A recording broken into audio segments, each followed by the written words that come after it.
My name is Jordan Henshaw. And my name is Kelly Raybon. I'm the mechanic. And I'm the journalist. Together we're Try and Prove It. Someone has been charged with aggravated murder and is facing the death penalty, so we better figure it out, right? How do we tell the difference between an assertion that is true and an assertion that is false? You've got to start with all of the evidence, and you don't have all the evidence just yet. Okay, well, I have no idea. Whoever, but it's a dot. Where's the dot? Right there. Science is not absolute. It doesn't say this is what happened for sure. It says this is the best explanation we have. 3, start sequence. 1. If one picture is worth 1,000 words, one field demonstration is worth 100 internet conspiracy theories. I'm gonna ask something at the risk of, being wrong, okay? But we're all just friends here. We're all just talking. Thank you for joining us. Tonight, we are going to try to make sense out of the 30, 40 hours of streaming we've done so far this week. Nobody has time really to listen to the entire thing. We barely have time to stream the entire thing. It's a lot of talking, it's a lot of information, and it's basically impossible to remember everything that happened. It's basically impossible to listen to all of that, for us to stream all of that, and actually be able to just sit down and think about, what did I learn? What am I supposed to take away from this? How do we reinterpret the investigation with this new 30 hours plus of information? Tonight, we're going to try to figure out how to do that. We're not going to actually summarize everything. We're not going to have the perfect gift wrapped in a bow for you, but we're going to do the best job we can. And I'm going to start that off with an analogy, with a metaphor, with a story that's not real, but it's going to help you kind of reinterpret what we saw and heard in the trial. Our story takes place in an alternative universe, and an alternative reality, if I can talk tonight, in another world. In another world, Lee Harvey Oswald shot JFK, but he was not assassinated shortly afterwards. He went to trial. He stood before Judge Graff. He had a preliminary hearing, and we all streamed the preliminary hearing. And there was an entire conspiracy theory community that sprung up around the case and came up with all these different ideas about why it didn't make sense.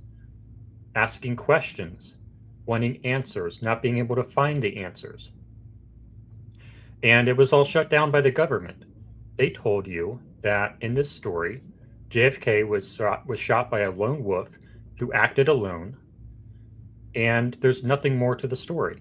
All of the conspiracy theories are just people who are angry, who want to platform themselves, who want to make money, and none of it's true. It's all explained by better science. So when Lee Harvey Oswald goes before the judge and has this preliminary hearing, the state starts presenting evidence against Lee Harvey Oswald. What the state does in this preliminary hearing, they launch it with evidence presentation. The prosecutors begin laying out their case over multiple days, aiming to show probable cause via videos of the shooting, DNA linking Lee Harvey Oswald to the rifle, autopsy details that are very limited in scope, witness statements, and evidence that the shooting endangered others. And the hearing functions like a mini trial, but with a lower evidentiary bar. The crime scene is meticulously evaluated. We find out exactly how the rifle got there. We find out exactly what kind of rifle it is, exactly what kind of bullets were in it. We find out exactly how it was positioned, exactly where it was aimed, exactly what it sounded like. And we learn about a few things in the crime scene down below that seem to line up with one shooter. And at the shooting position in the school book depository, we find things like a screwdriver. We find things like a towel. We find things that have DNA that link directly to Lee Harvey Oswald. And as this is happening, the jury, or the judge in this case, is thinking, this is a slam dunk case. We have a rifle, we have a suspect, we have clear video footage of the suspect, of Lee Harvey Oswald, in that depository, and we have a gunshot noise. We have a president who's dead within line of sight of that area, and we have the DNA evidence, and it's a slam dunk case. We also see the surveillance videos of Lee Harvey Oswald approaching the school book depository in his car. We see him park his car. We see him get out of the car and walk all the way up to the stairs, and walk up the stairs up to that position in the building. And we see him get into a sniper position. We can't, it's too far away, so we can't really see him actually take the shot. We can't see his finger. We can't really see the recoil because it's so fuzzy. But we see him lying in the position where he killed the president. And then that figure, that very blurry figure, runs away. I'm going to mute your mic, Kelly. That very blurry figure runs away, jumps off the roof, and we see exactly where he goes. And we even know where his car was parked. And later, we present, in this preliminary hearing for Lee Harvey Oswald, we're presented with the motive. We find a note under a keyboard saying, I had the opportunity to take out JFK and I took it. We have a photograph of that letter. We have text messages of Lee Harvey Oswald telling his girlfriend exactly why he did it. It was because JFK was filled with hate, and some hate cannot be negotiated with. That's why Lee Harvey Oswald killed the president. We also have Discord messages from Lee Harvey Oswald telling people exactly what happened and confessing to the crime. We also have Lee Harvey Oswald's parents reporting that the figure in the stairwell and in the video footage looks like their son. We also have the testimony of his girlfriend, who testifies in a video saying exactly what happened in their perspective. The family attends, and when they leave the courthouse, it seems like they believe that their son, Lee Harvey Oswald, was guilty. When the defense, after this, the state rests their case. They have presented all of the evidence that Lee Harvey Oswald walked into the school book depository with a weapon. He walked up the stairs into that room. He had line of sight to the president. He took a shot. He engraved the bullets. He fired the weapon. He killed the president. The bullet inside the president matched that gun. And then he ran away, leaving DNA evidence at the crime scene. And he ran away, and then he confessed to it. And he had inside knowledge of exactly what was inscribed on those bullets. It is a slam dunk case. The case rests on those points. Game over for the defense. And then the defense comes up, and they bring one witness so far. We're not quite at the end of it yet, but the defense brings one witness, one expert witness, and nobody really can understand what they're saying. It doesn't really make any sense. They're just arguing about really, really specific technical details about the striations on the bullet microscopically, and it doesn't really convince anybody of anything other than that it's a really technical field. And then that witness is done and over with, and it doesn't really make any sense. So, as the person back then watching that hearing, you're convinced that the federal government was right, that all of the people siding with the federal narrative were right, because the government was able to supply you a story that makes sense, that's easy to follow, that's supported by evidence. But let me show you what Charlie Kirk has to say about their story.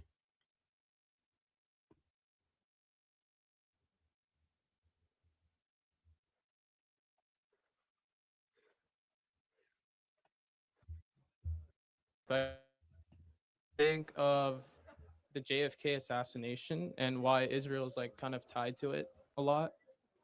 Yeah, so there's really no evidence Israel's tied to it. I mean, the fact Mossad is mentioned in the JFK files doesn't mean Israel's tied to it. I actually don't believe it was Lee Harvey Oswald that acted alone. I think it's much more likely that it was Cuban intelligence and our own government that killed JFK for multiple reasons. And I believe there was a second shooter.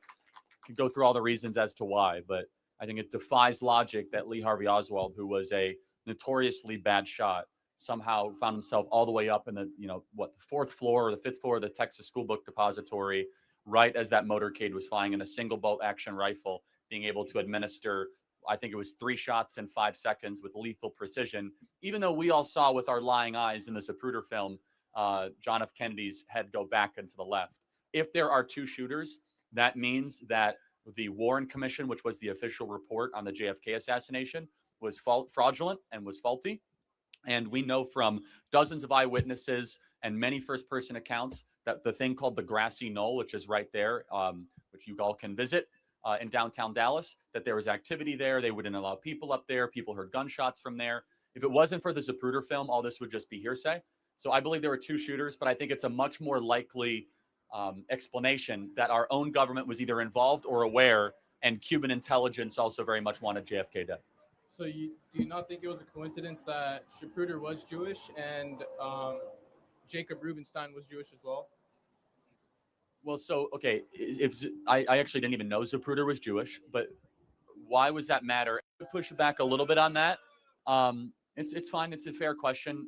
By the way, the way you get more anti-Semitism is by who wanted JFK dead the most.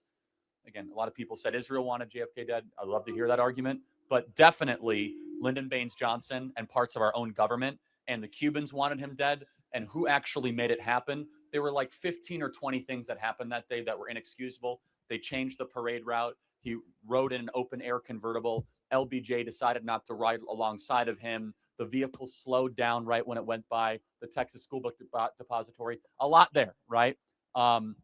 And then again, I think that all of us are smarter to believe that it was simply Lee Harvey Oswald. The more important question is not, oh, who did it? We have to first acknowledge it that more than one person did it. Yeah. Once we acknowledge that more than one person did it, then we can expose our government to have lied to us about the JFK assassination, which then I think will sober a lot of us about trusting the government in the future. And one more. Our story tonight is about whether the government's pathway to truth via a courtroom trial or a courtroom preliminary hearing is a reliable pathway to truth.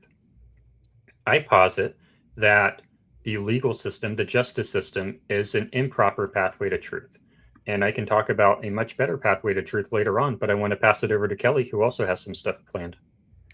Well, thank you all again for being here. And I know it's a little bit of a different time than normal, so we appreciate you guys staying up late with us. And check out the yellow and the blue that match the logo. I mean, I'm in a hotel room. Who would have thought I could swing that? I guess it was meant to be. Okay, you guys, so 4 days down and 1 more to go of the Tyler Robinson preliminary hearing. Judge Graff, he won't ultimately rule on probable cause after tomorrow, but the ball will be shifting into his court. And honestly, this week gave us, some usable evidence that we've waited on for the last 10 months combined. And it also really opened our eyes to what appears to be the lack of evidence as well. There's DNA fights, fights over the lovers' confession tapes, the bullet casings that read like a Reddit thread, and a cop whose body cam conveniently died while on the roof. Lots of things to continue asking questions about, lots of things that leave a lot to be desired. So before we get into everything tonight, I want to kind of talk about some of the things that I hope that we can tackle alongside all of you, because we consider you to be part of Try and Prove It, just as we continue every week to bring these segments to you. So we're going to take a look at what the evidence actually says, what the Twigs tape actually revealed. And then I would like to maybe have you talk about, you guys, what you think was the most damning moment so far. Maybe you could drop it in the chat. 1, the DNA on the towel. 2, the confession note. 3, Twigs's recorded interview. Or 4, the cop's conveniently dead body cam. I can type all those out while Jordan moves us into the next segment, but I think it would be really cool to have everybody weigh in on that.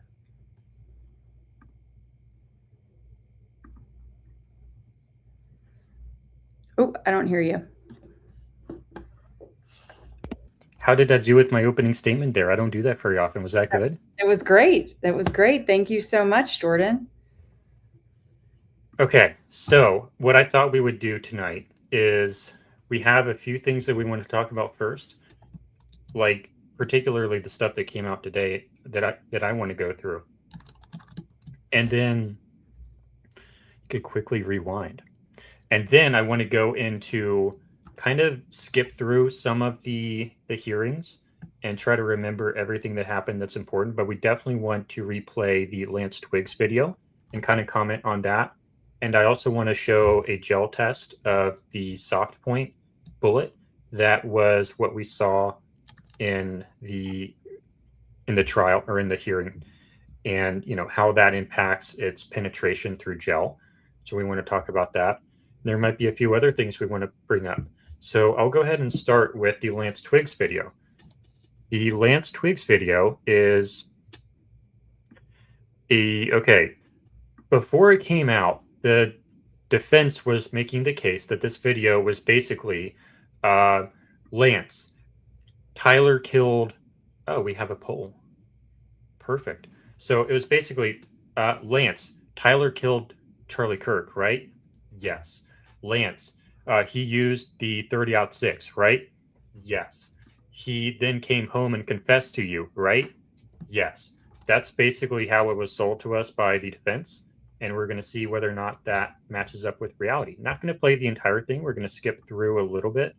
But here we go. If I can find it here. And for anyone who doesn't know, particularly people on X, we have been streaming every minute of the hearing this week. So if you wanted to hang out with us for the hearing tomorrow, that is something you can do. And we think that we have the best coverage of it because if you didn't already know, Kelly, where are you? Why are you in a hotel? Oh, well, that would be because I'm right across from the courthouse and have been there all week. And have been you all week long, and really getting an eye for what the campus looks like, what the campus feels like, shooting new video and photos, and meeting people, doing on the ground reporting. Mm-hmm. So we have the best live stream because Kelly took so much time and money out of her schedule in order to go there and give us the best on the ground reporting that anybody has. The other streams, they don't have a reporter on the ground helping them out, but we do. So we are the best live stream for coverage. Slut Buster says, where else are you guys streaming this? We're streaming it to YouTube on the Try and Prove It channel and on Kelly's channel. And I streamed it to my channel today, but I haven't previously in the week because I wanted to push people to the Try and Prove It channel because we're really trying to get up to 1,000 subscribers on there so that we can fully monetize it.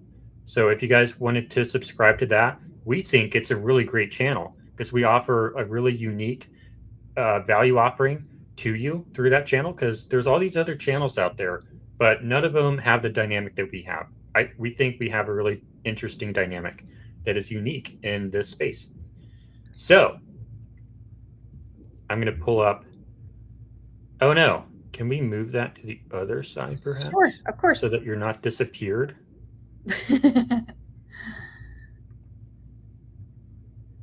How about, where did you go? How's that? That's probably better. Oh, did we miss a super chat earlier? I think we missed a super chat earlier. Oh, yes. Right? Yes. At the beginning. Let's find that real fast. The Quiet Deluxe, thank you for the $10 super chat. Y'all must be completely and utterly exhausted. Thanks so much for your dedication. First ever super chat, by the way. Well, thank you for making us your first. Yep, we are very honored. Thank you so much. Thank you. It's been wonderful to see a lot of familiar names, familiar faces throughout our coverage this week. Trust me, it lifts me up. I think it lifts Jordan up. And it really does feel like a family. We're all like going through this together. So thank you. Yeah. It's a very long week, so we appreciate it. Yep. La Bella Anima. I feel like that's Spanish. Thank you for the 200 for the what's that? I was gonna say La Bella Anima. La Bella Anima. I feel like it's Spanish, so La Bella Anima, maybe? I don't know. Thank you for the $20 super chat, even though we can't pronounce your name. It says toward the best live stream coverage. Thank you so much. Thank you. Thank you. Thank you. I'm still mentally functioning, I think, and I think Kelly is as well. Yes. All right. So the Lance Twigs thing. So as you can see over here, we have the live one right now. This one was 9 hours. This one was 5 hours. This one was 10 hours down here on day number 2. So Italian for beautiful soul. That sounds about right. That's the same word in Spanish. La Bella Anima. Bella is beautiful in Spanish. So those are very close languages. But that was a 10-hour live stream on Tuesday. That's crazy. When you were on Trigger Smart, you never did a 10-hour live stream. You did 8 hours, but now we've done 10 hours. That's right. The longest live stream out of all of them. It is. I think you won. And wait, was that the day or was it a different day that we also did a stream the first day that was like a stakeout and it was on my channel, I think exclusively. And then we added in the Try and Prove It. So maybe Monday. Oh wait, no, stakeout. Because Okay. this was a continuous stream. Got it. But then on Monday, we did the 8-hour stream plus the 2-hour stakeout stream. Gotcha. Combined, it's 10 hours as well. And what did we do that night? What? On Monday. Oh gosh. And then, see, it seems like it's been a month. I've been here a month. No, then went to UVU and did another live stream. On your channel exclusively. Kelly Raybon. Oh my gosh. But I was producer on that. Yes. And I think such a Kelly great did job. a wonderful job. Oh, you did a great job, Jordan. And the thumbnail for that, well, I didn't hardly do anything. I just moved the map around. You kept me getting run over. Where did it go? Straight, it kept me safe, right? I was trying to, yeah. And I didn't want you to get kidnapped. There you go, but right this there. thumbnail,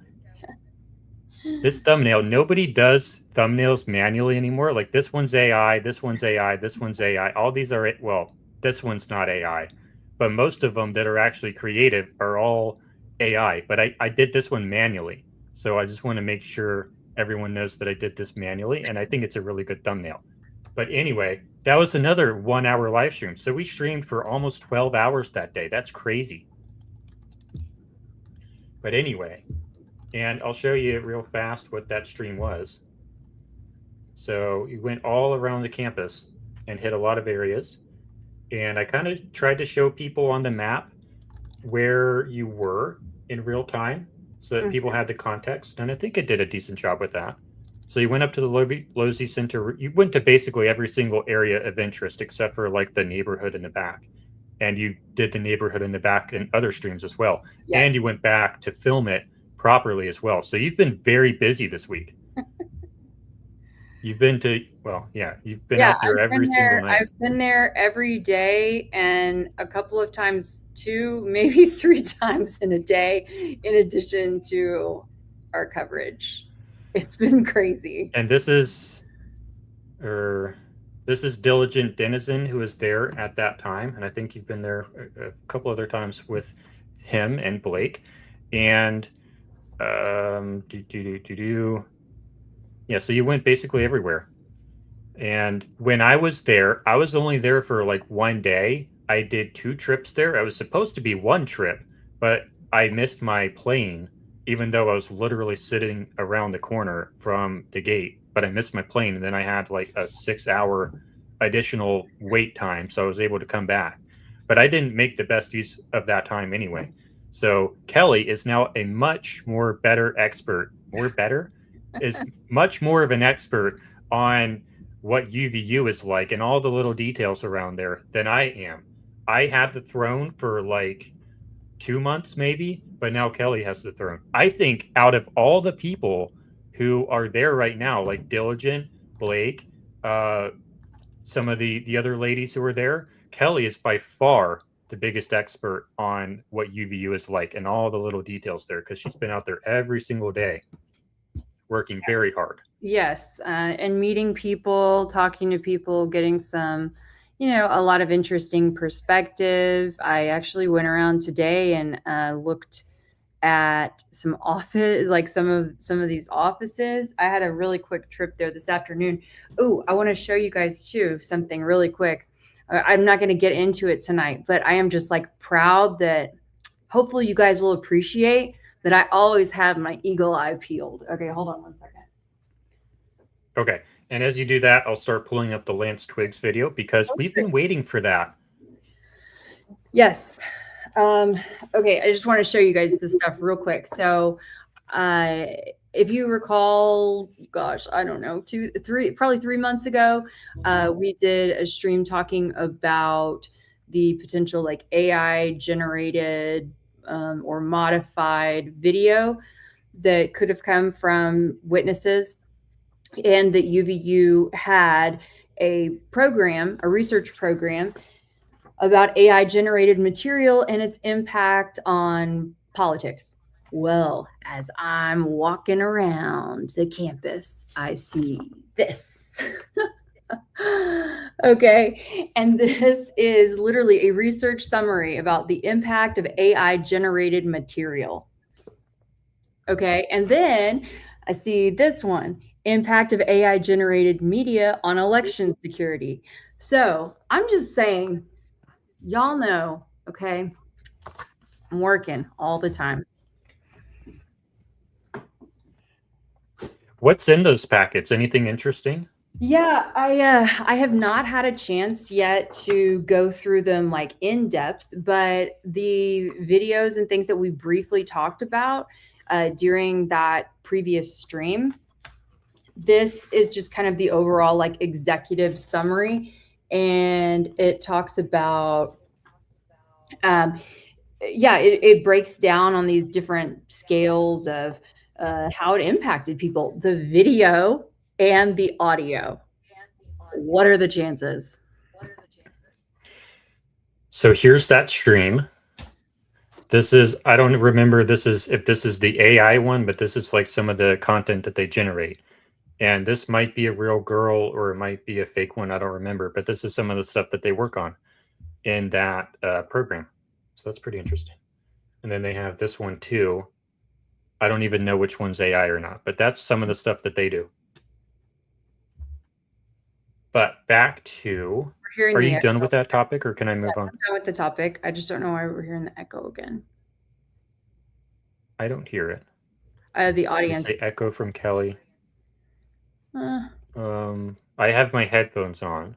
I know. I don't know what the deal is, but I'll just, let's see. I can exit and then return.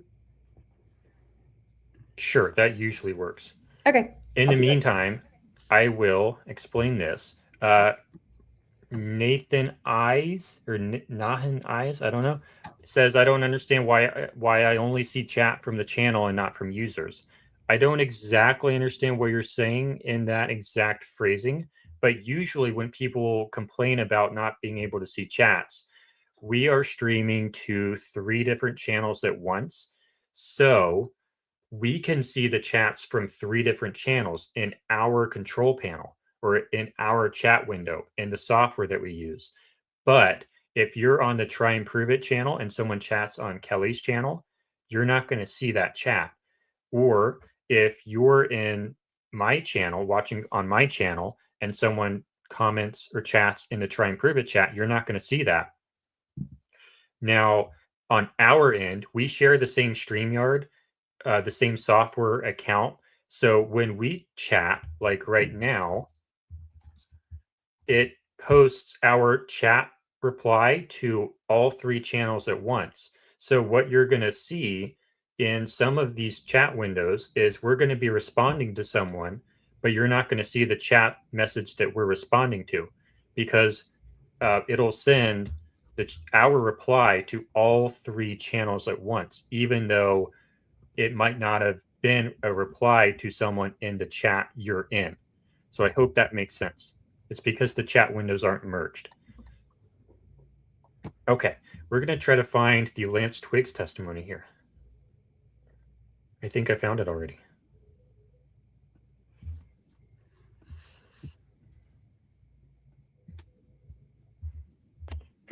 Was he pacing? Was he just sitting? What are you giggling about? Oh, it's this real George Farmer comment. I'm going to go ahead and hide the poll for the moment. Okay. What does it say? It says, what was the most damning evidence so far?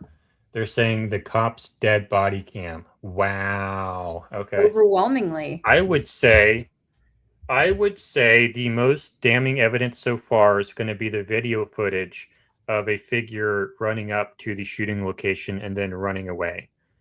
I think that's the most damning footage because it's actually showing someone go into that position. Like, that is the only evidence so far presented of someone actually doing something wrong, actually committing a crime. Well, okay, being on Delosi's in a roof in the first place. Hold on, rewind that. If you see someone hopping over a wall and then running out to a place where you have clear line of sight and then running away, that entire video, I think that's pretty compelling. That they were doing something that they definitely shouldn't have been doing. Okay, but does that mean that they fired a shot? No. Did you see that they for sure had a gun? No. Oh, okay. Just checking. Passing? Just taking the temperature. Walking around. It's relative. It's not Oh, wow. absolute. And that's within the home. And did he talk about what he had done? Didn't go into detail.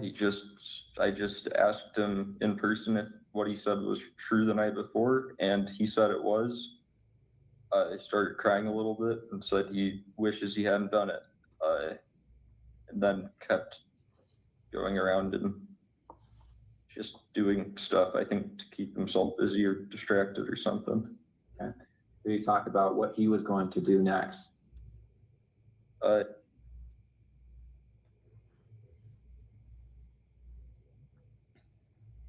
And then eventually said that he would talk to his parents or turn himself over. Okay. And when you left, was that how you left, understanding that he was going to turn himself in or go to his parents' house? Yeah, and I didn't really want to be at our apartment while any of that was happening, regardless of what went down. Okay.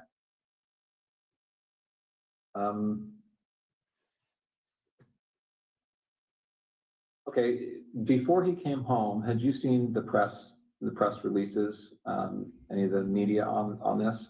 I'd seen one Instagram link a friend of mine had sent in our group chat, okay, but I hadn't really looked into it at all. And had you seen the images that were released of the suspect? I did the next day. I don't think I saw any on the 10th. I'm going to show you a couple of those images.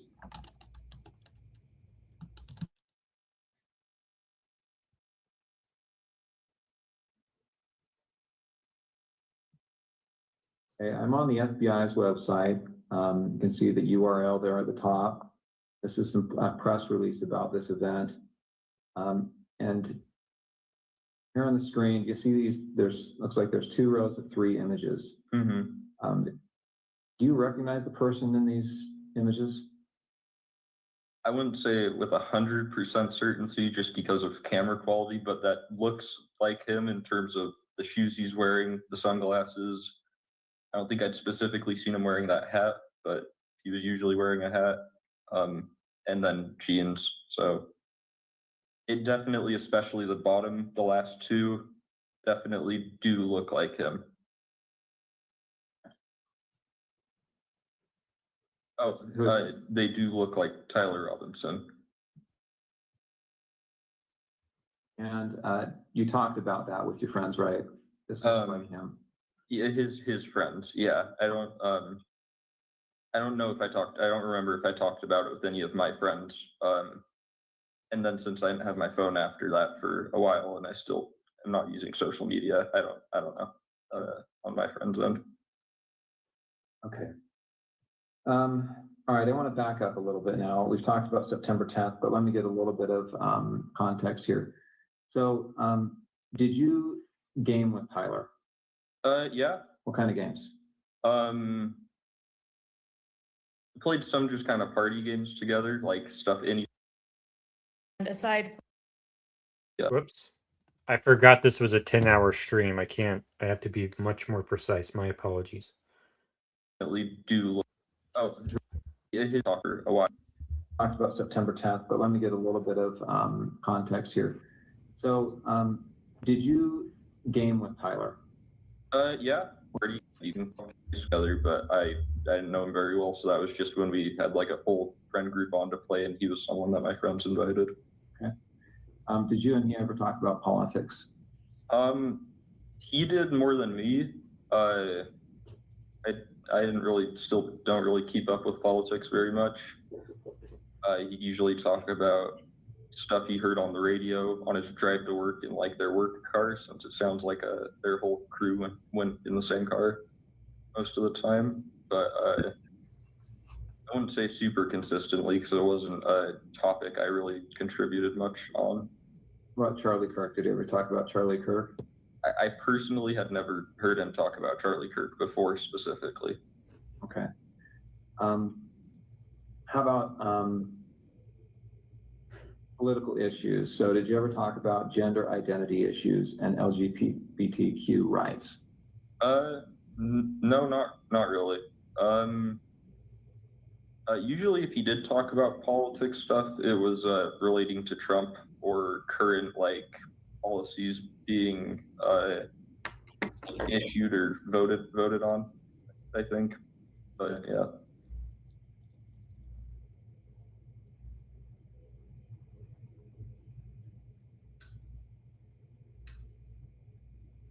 For a short time, yes. And I understand you're going by Luna at some point.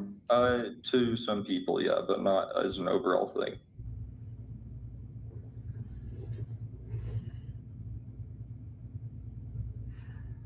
Hey, Kelly.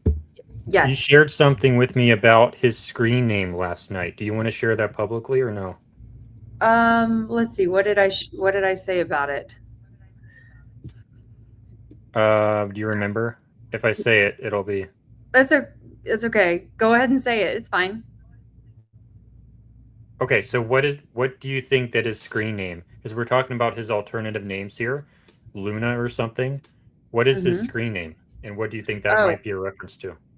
Yeah, so at least one of the screen names that I'd come across at some point was Lancelotl, and it seemed to be a play off of axolotl. Is that how you say it? Axolot. I looked it up last night. Yeah. Yeah.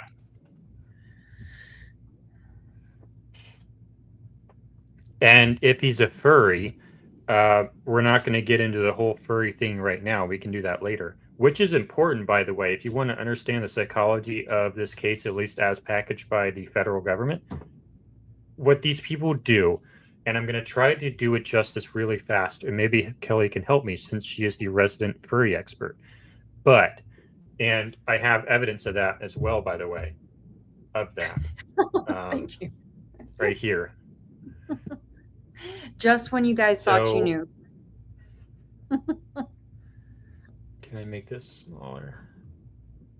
Here we go. So what furries do is I'm probably going to get grilled for this if I don't get it right, but wearing the animal costume is a means to reconnecting with your childlike innocence, to gaining anonymity, to connecting with your true self. Basically, that's like a really watered down version of why people wear the furry costumes. Would you agree with that? Oh You're my nodding God. your head yes. Oh, GCL said I forgot about the fox toe. I can't unsee it. Okay, yes. Okay, I'm gonna keep going then. If we're discussing, I would agree. is that I would agree that that is a fair assessment. You know, people have different ways of being able to express themselves, and you know, this is one way. yeah? So that is a very high level overview of what the furry outfits are for. And where am I going with this? Okay, Well, so people I want to just like I'd like 10%. sorry. There's a we Only have like a 10%. So sorry. Only about 10% of people who identify as furries actually have the costumes. But what they oftentimes do is they sort of take on a furry character and they keep the same furry character for years and years and years, and sometimes even, I don't know about decades because it's a relatively new phenomenon. But they'll keep the same furry character for a very long time. And usually it's like lizards. Is it lizards? No, it's usually there's bunnies. Shoot, I forget. Foxes.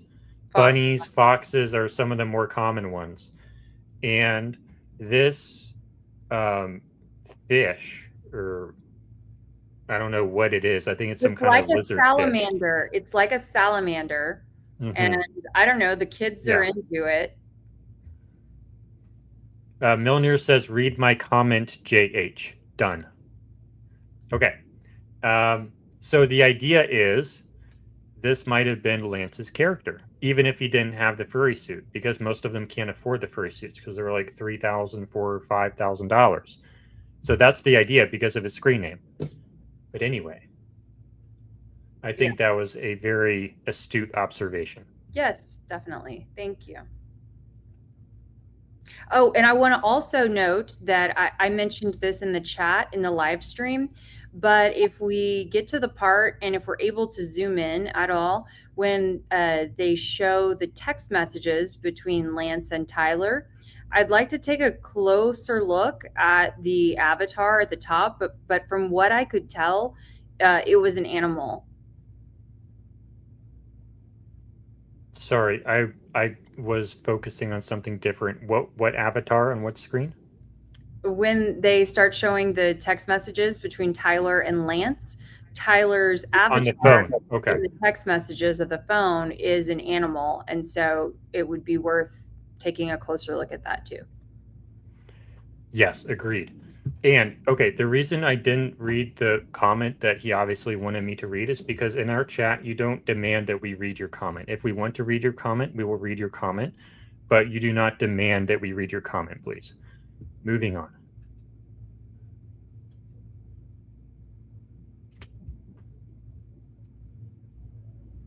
Okay. Okay. I think that's all the questions I have for this portion. Let me check and see if Dremel that you talked about, you said he had asked for that. Is that right? So, like, what did we get through? Like, basically nothing, right? He's not really telling us much. It's basically just yes, yes, and it's really not giving us a narrative of what happened. Mm-hmm. And had he told you it was to inscribe bullets? Yeah. And so did you have a Dremel then? Yeah. Okay. It was in our, our apartment, we had a section where we kept all our, random tools for household stuff in our, lower basement level pantry. So, yeah. Okay. And did you give that to him or tell him where it was? I just told him where it was, yeah.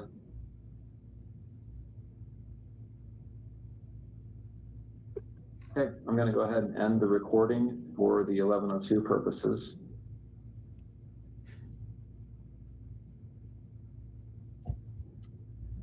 Okay, and now we'll pull up the text messages and we'll try to figure out what kind of animal that was. And yeah, I would agree that this, so, okay, there's a lot of questions about the furry stuff. And look, We're just simply sharing for context.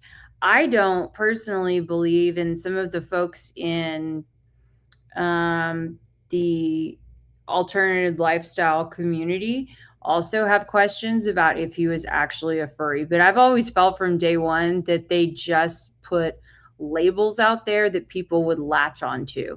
Trans, furry, 30-06, Tyler Robinson, all of these little buzzwords that people would latch onto. But when it comes to furry and trans and hated Charlie, it was like a way to characterize and politicize, maybe even over politicize what happened here.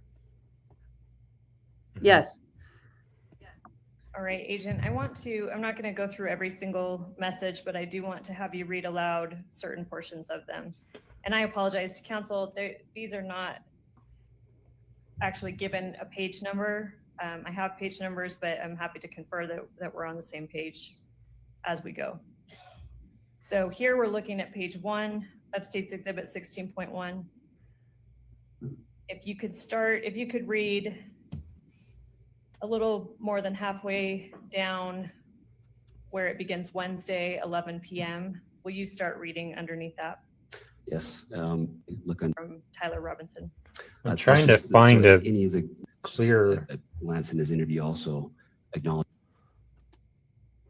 It kind of looks like an ET.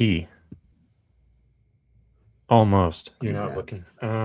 Sorry, they canceled my Uber Eats dinner, so I'm like, now I've got to Why? figure out what's still open. They didn't give any explanation. They were supposed to be here an hour ago, and I was like, oh shoot, nobody ever showed up. They canceled it. Anyway, sorry. Well, I'm sorry. That's okay. You at least have snacks until then? No, I've gone through all my grocery store food, but I'll figure something out. All right. Yeah. Okay. Take a break. I'm going to take you off screen. Take a break. And up at the top, who do we see that this thread is between? Tyler. All right. Sorry to interrupt you. Okay. This looks like, I don't even know what that looks like. So read. It looks like an eye right here. Can you see this? Let me make this bigger. It looks like an eye right here, and it looks like an eye right there. I'm gonna take a screenshot of this now, and I'm gonna zoom it out like so, and I'm gonna open it over here and move this over here, and I'm gonna zoom into it. That's definitely an eye. This is definitely an eye. Kelly, why are you talking? You're supposed to find food. And then this looks like a torso almost, or like a head, a silhouette of a head. And, I'm not sure. This looks like the silhouette of a head, and then has two eyes over it. So I don't know quite what to make of that. I'm going to say that it looks like two eyes over a silhouette of a head. But we can talk to Kelly about that later. Since she's ordering food right now to make sure that she is sustained. But we're going to continue. From look under the keyboard. So after that, then Lance responds, he says, what? And then he says, you're joking, right? And then Tyler says, fuck, I tried to delete that. We could scroll down to page 2. Looks like a frog meme with googly eyes. Let's check that out. Frog meme with googly eyes. Can you hear me? I've been trying to say it. That does look like that. I was Is it Pepe? I was trying. Oh, it maybe. I don't think so. I was wondering if it looked like if it looked like an axolotl. Does it? Those are I don't think so, because it has really small eyes. Those are little eyes. Oh, okay. La Bella Anima said, I Googled axolotl in video games. Check out the results. They all have small eyes. And I think the axolotl would be Lance's character. Well, What is this? right. So I was wondering if somehow those messages could be reversed, you know? Okay, okay, I see where you're going. So this would be his furry outfit, I guess. Something like this. An inflatable one. But I like it looks like, where did it go? I had a thing here that I would like to come back with. Here it is. This one, I don't see that being that.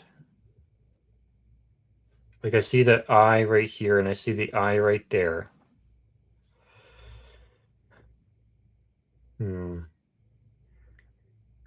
I don't see it being either of these characters. Okay, well, we'll do some more digging. Obviously not this one. But I do think that it's worth, but I do think that it is worth noting. I mean, because I don't have any of my friends as an animal, but anyway. That maybe we Yeah, I can. don't think it's Pepe either. You don't think we can reverse image search that? I can try. Let's try real fast. If I can, here we go. It only takes 2 seconds, right, Candace? No,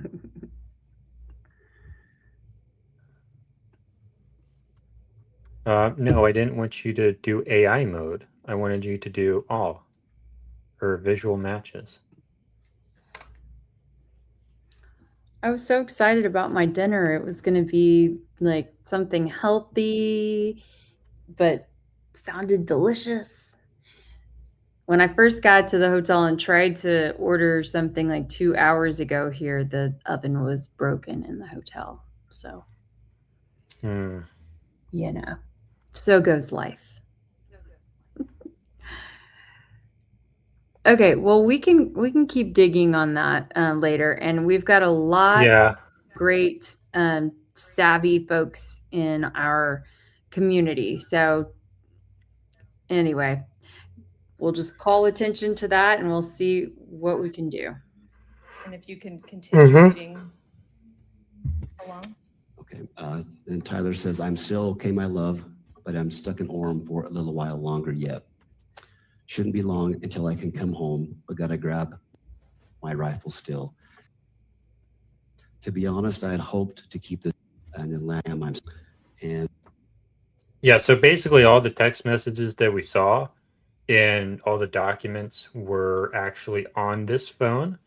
And okay, when we had James May on, we had him on, or I had him on earlier today on the show, and we had a really great interview, I think.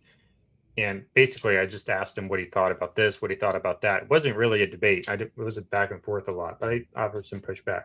But anyway, James May, when we did the debate on, it was like the second show that we did before it was Try and Prove It, I think. And that's the one that Wolves and Finance covered. And we were talking about how I asked James May, they didn't get an electronic copy of the phone, right? And he couldn't really answer that because it had not been stated in public whether or not they got the electronic download of the phone. But now they have said in the hearing that they did get the electronic scan of the phone, which I find odd because why would they show us the photo of the phone screen if they have the electronic copy of the phone? That's always like, that just seems weird. Is that how they normally do it, Kelly? No, I think it all looks very sus to me. Also, and we could do this now, or we could take a look at it later. But there was at least one of the messages that was from Tyler that I know for sure, or I believe for sure, and I tried to check it right before the stream, was not included in that original listing. And it was something that kind of, I don't know, it made Tyler a little bit more sympathetic or something. But anyway, I just thought, it's very strange from the beginning. Like, they obviously had the messages, in their hand one way or another, whether you believe the validity of them or not. Why would they not have just included screenshots in that initial filing versus typing them out? And you remember the show we did last week where I accidentally pulled up the wrong file on the wrong case, but it was like 200 pages long, full of nothing but screenshots and photos, and it was just the arrest affidavit. But the Charlie Kirk assassination, probably the biggest political assassination in our lifetimes, they can't even put like together like a few pages worth of evidence. Some screenshots, some screenshots or some photos like this. Yeah.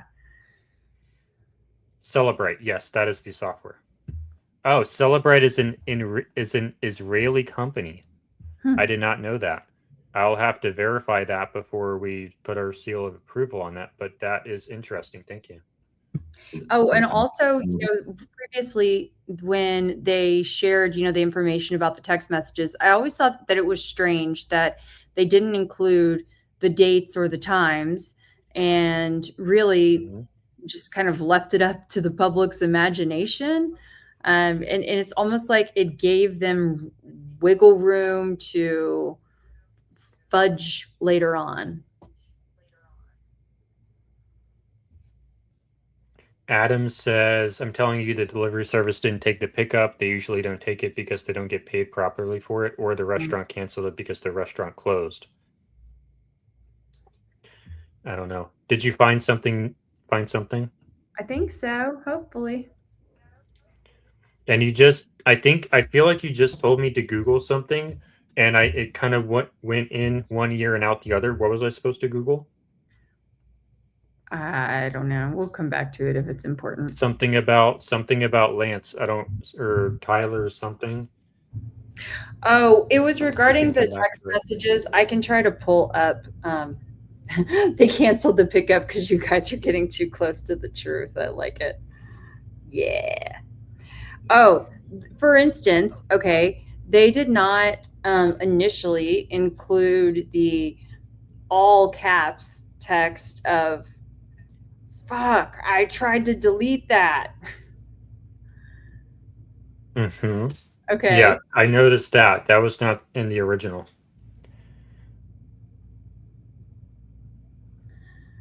What?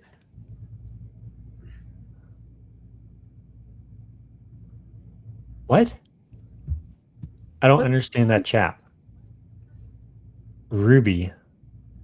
If we lose GCL because Jordan had to flex and she was only trying to get his attention. Language. Can someone provide context on that? Okay, yeah, I don't know. What? I missed what happened. Oh, you said the F word. Yeah, remember? But we didn't lose GCL, did we? What happened? Is that what it was about? I don't think so. Oh, okay. Yeah, so I don't know what they're talking about. Okay, well, y'all let us know if everything's okay. I don't know what this comment is. Can someone provide context, please? And I'm going to play the rest of this video. They grabbed some crazy old dude and interrogated someone in similar clothing. I planned to grab my rifle from the drop point shortly after, but most of that side of town got locked down. It's quiet, almost enough to get out, but there's one vehicle lingering. Scroll down to page 3. Continue reading. Lance says, why? And Tyler says, why did I do it? And Lance says, yeah. Tyler says, I had enough of his hatred. Some hate can't be negotiated out. I'm able to grab my rifle. Unseen, I will have left no evidence. Going to attempt to retrieve it again. Hopefully, they have moved on. I haven't seen anything in the news about them finding it. We'll update you shortly, or sorry, we'll update you by midnight. And then Lance says, all right, stay safe. How long have you been planning this? Scroll down a little bit, please, Kimberly. And Tyler replies, a bit over a week, I believe. I can get close to it, but there is a squad car parked right by it. I think they already swept that spot, but I don't want to chance it. Scroll down to page 4 and continue reading about halfway down. I'll stop you about halfway down. This is while they were the spot, but I don't want to chance it while they were parked there. If they'd found it, I imagine there would be more commotion. Again, I'm sorry for roping you into all of this. You shouldn't have to worry about this. And Lance replies, does anyone else know? Tyler says, not to my knowledge. All right, I'll stop there. Let's move to page 5. So this should be page 4, so just scroll down one, please. And if you could read starting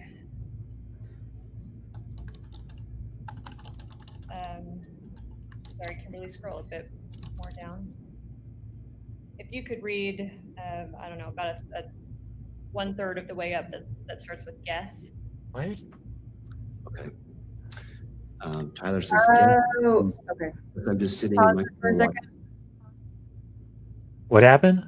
Okay, so GCL took you saying, look, we don't, because you had her comment pulled up. You're breaking up. You're breaking up. Okay, can you hear me? Now I can. Please continue. Okay. Or repeat that. She took it as you were direct because you had her comment pulled up when you said, look, we don't read people's comments when they force us to or something like that. Took that as no, that was Milner. That was Milner. Yeah, but you had her comment pulled up when you said that. So no, I was talking about Milner because Milner said, read my comment. I wasn't talking about GCL. GCL didn't say that. I was talking about Milner. Can someone, well, hold on. I can do this. GCL is such is such a part of the family. I don't want her to feel They're offended. always, I think they're in my DMs. Hold on. Berman is in my DMs right now. Okay, I'm also going to read a couple of the ones that I think, the text messages that I think were left out of the original document while you're working on that. I don't remember what you just said, but please continue. Sure thing. Okay. So for one was the I tried to delete that in all caps. And that came after the drop what you're doing and look under my keyboard.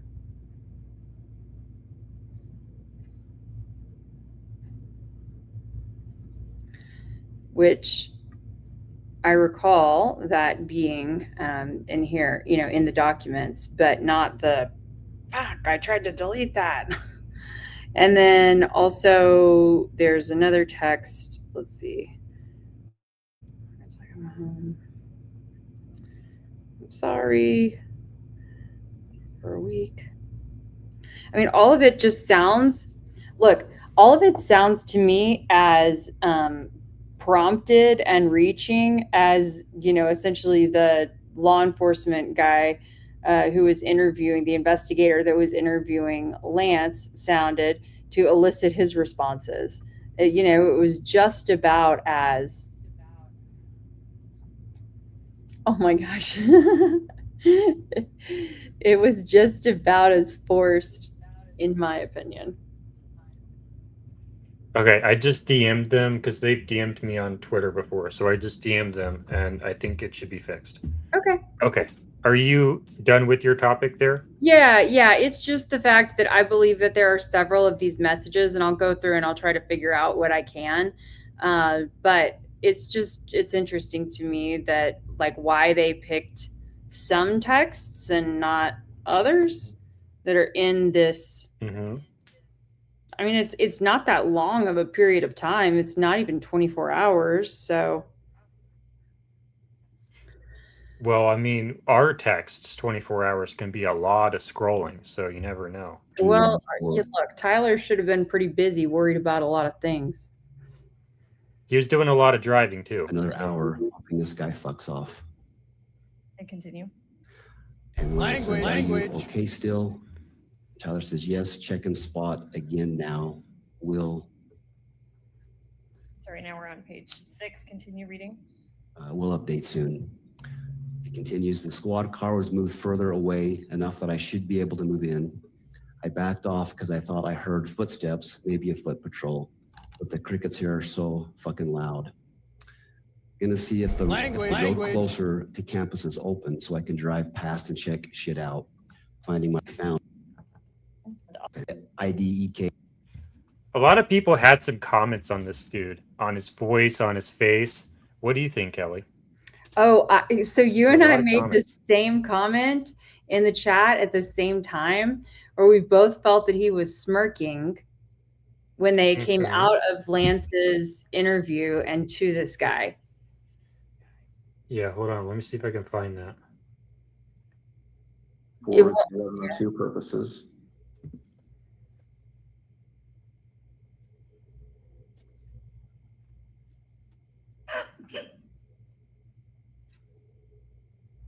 There you go. All right, that can... He's definitely smirking. Yes. And you can see. And then there was, oh yeah, if you want to pull up the chat. But then he continued to try to contain his smirk a little bit more. Look at And that. you might say that it's Super's delight. Yeah. 16. Yes, I was there. And aside from the court-ordered number, Between himself and Tyler Robinson.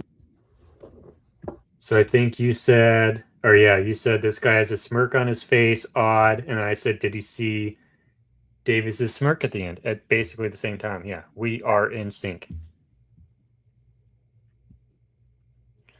Okay. Is there more of this stuff to go through? I don't know that there is. Oh, could you pull This was when I made my sandwich. at the very beginning? Do you mind going back up to the very beginning of the interview when he, not the beginning of the stream, but the beginning of the Lance interview, where he spits his gum out? Screen. Yes.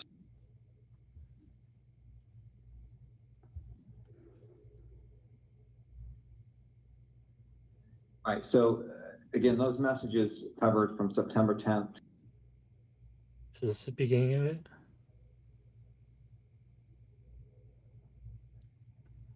Benefit right there as well. And the reason why I ask about it is They're because about to play the video. Kelly, come back. the reason that I ask Hey, about who's it, B? on Who's X, B? yeah, it's not who you Who's think it is. B? It's not who you think it is. Who's B? Is it somebody important? No, No? it's just it's yeah. No. Brennan. Is to use Kelly, your come back. here instead of your testimony at a preliminary hearing. Understand that? Mm-hmm. Okay, so in order to do that, I need to place you under oath and also give you an admonition about false statements. Okay. First, you do solemnly swear or affirm that the evidence you shall give in this issue shall be the truth, the whole truth, and nothing but the truth. So help you God. Yes. I also need to notify you that you are notified that statements you are about to make. I wasn't paying attention. I was looking at the other screen. Did he do it? I don't think so. May be presented at The guy has to ask him. magistrate or a judge in lieu of your sworn testimony at a preliminary examination. Any false statement you make and that you do not believe Oh, he's still may be chewing. may subject you to criminal punishment as a Class A misdemeanor. Understand that? Yes. It potentially could be used as for punishment as a higher offense as obstruction of justice. In addition, I just want to make sure that our recording here is clear that you've also been given a federal agreement and a state agreement granting you immunity from prosecution for materials that you discuss now. You understand that? Mm-hmm. Okay. First, we're going to cover some of the things that you've already talked about, but to make it as part of this record. First, what's your name? Full name with middle name or just first and last? First and last is fine. Okay, my name is Lance Twiggs. And do you know Tyler Robinson? Yes, I do. Well, yeah, I do. And this is the same Tyler Robinson that's been charged with the shooting of Charlie Kirk? Yes. And would you say when you first met Tyler? I think it was 2023. I've known him longer than that, though. That was, I think, the first time I met him in person. Okay.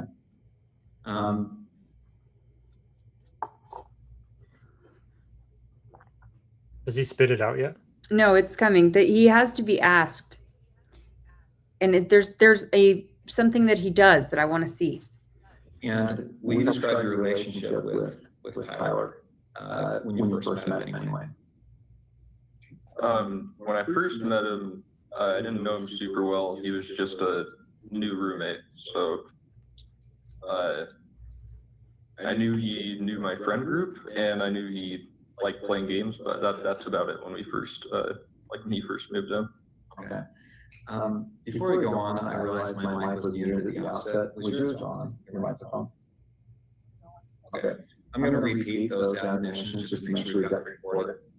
Okay, so again, I placed you under oath. Just to make a record, I'm going to do it again. You do solemnly swear that the evidence you shall give in this issue shall be the truth, the whole truth, and nothing but the truth, so help you God. Yes. And again, I'm going to give you the false statement. Sorry, hold on. Here it comes, I think. They're saying that it's echoing, so I think this one's mic is on. Okay, sorry. Okay, you know, I'll Nice is a technology expert. Okay, so we should be good. All right.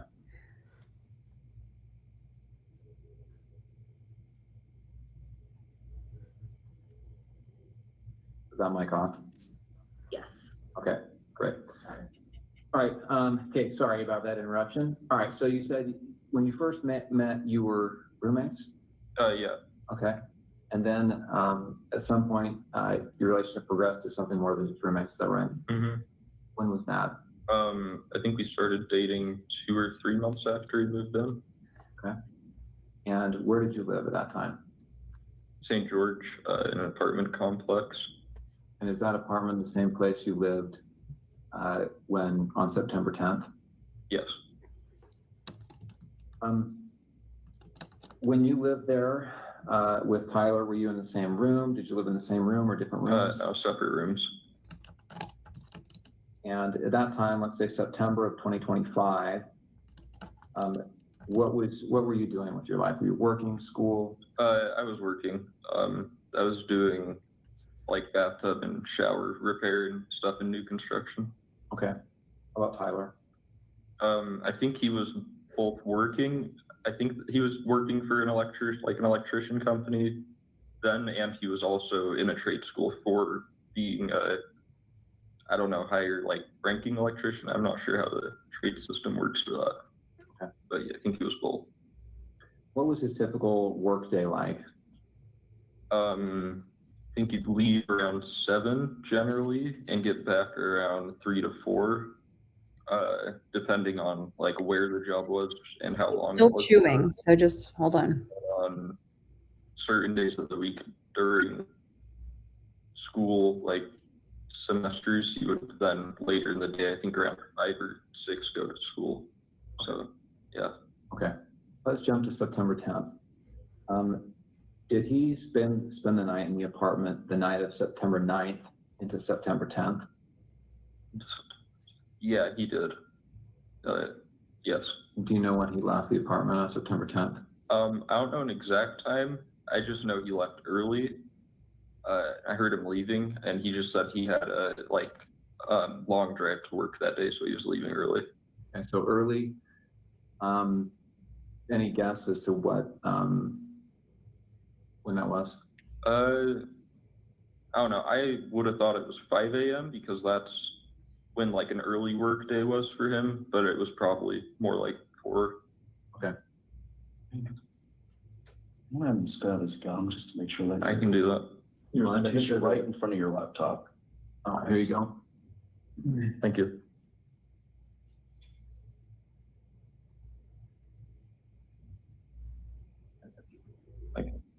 So, okay, that right there. Can you pause it? Oh, sorry. Yeah, so, okay, did you notice what he was going to do? He right away, so once he spits, he's very, I don't know, he seems to have decent manners in that he's like, oh, of course. He spits out the gum into the napkin, and then he was going to stuff it, and he was going to put it inside his coat jacket. I mean, like, so I guess you kind of like contrast that idea with this.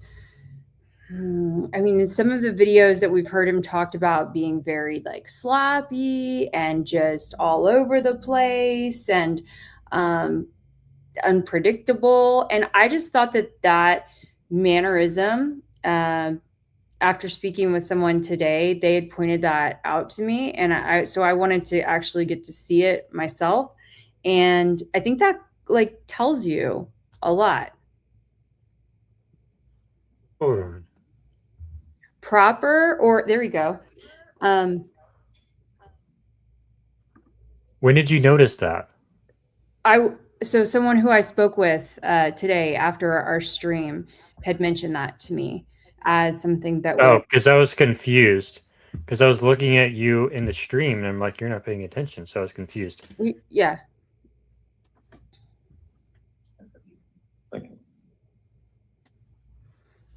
Yeah, like he seems like a normal dude. Well, I think more than just normal. Okay. We're talking about a 20-year-old kid. And some of the things that we've heard about him are, this sort of different characteristics. So I just wanted to call attention to that because it was a subtlety that people might not have picked up on. And so it's like, whoa, where'd you go? Did your chair like break? No, it's a parallax effect. I accidentally put my foot on the cord to the webcam. Oh. And that tilted it up. But it's a fake background, so that's why it looked really strange. Here we go. Yeah.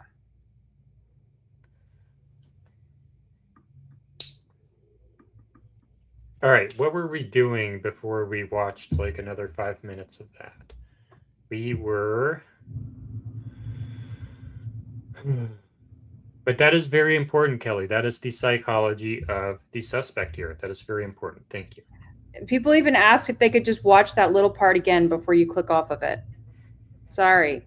You can even do full screen on that so it's bigger and we're off the screen. Thank you. Take us off.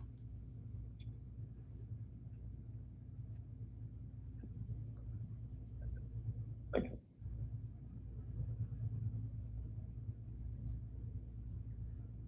All right, so what time did you get? My food's here. Oh, your food's there. Cool. Okay. Now we are going to start at the first one.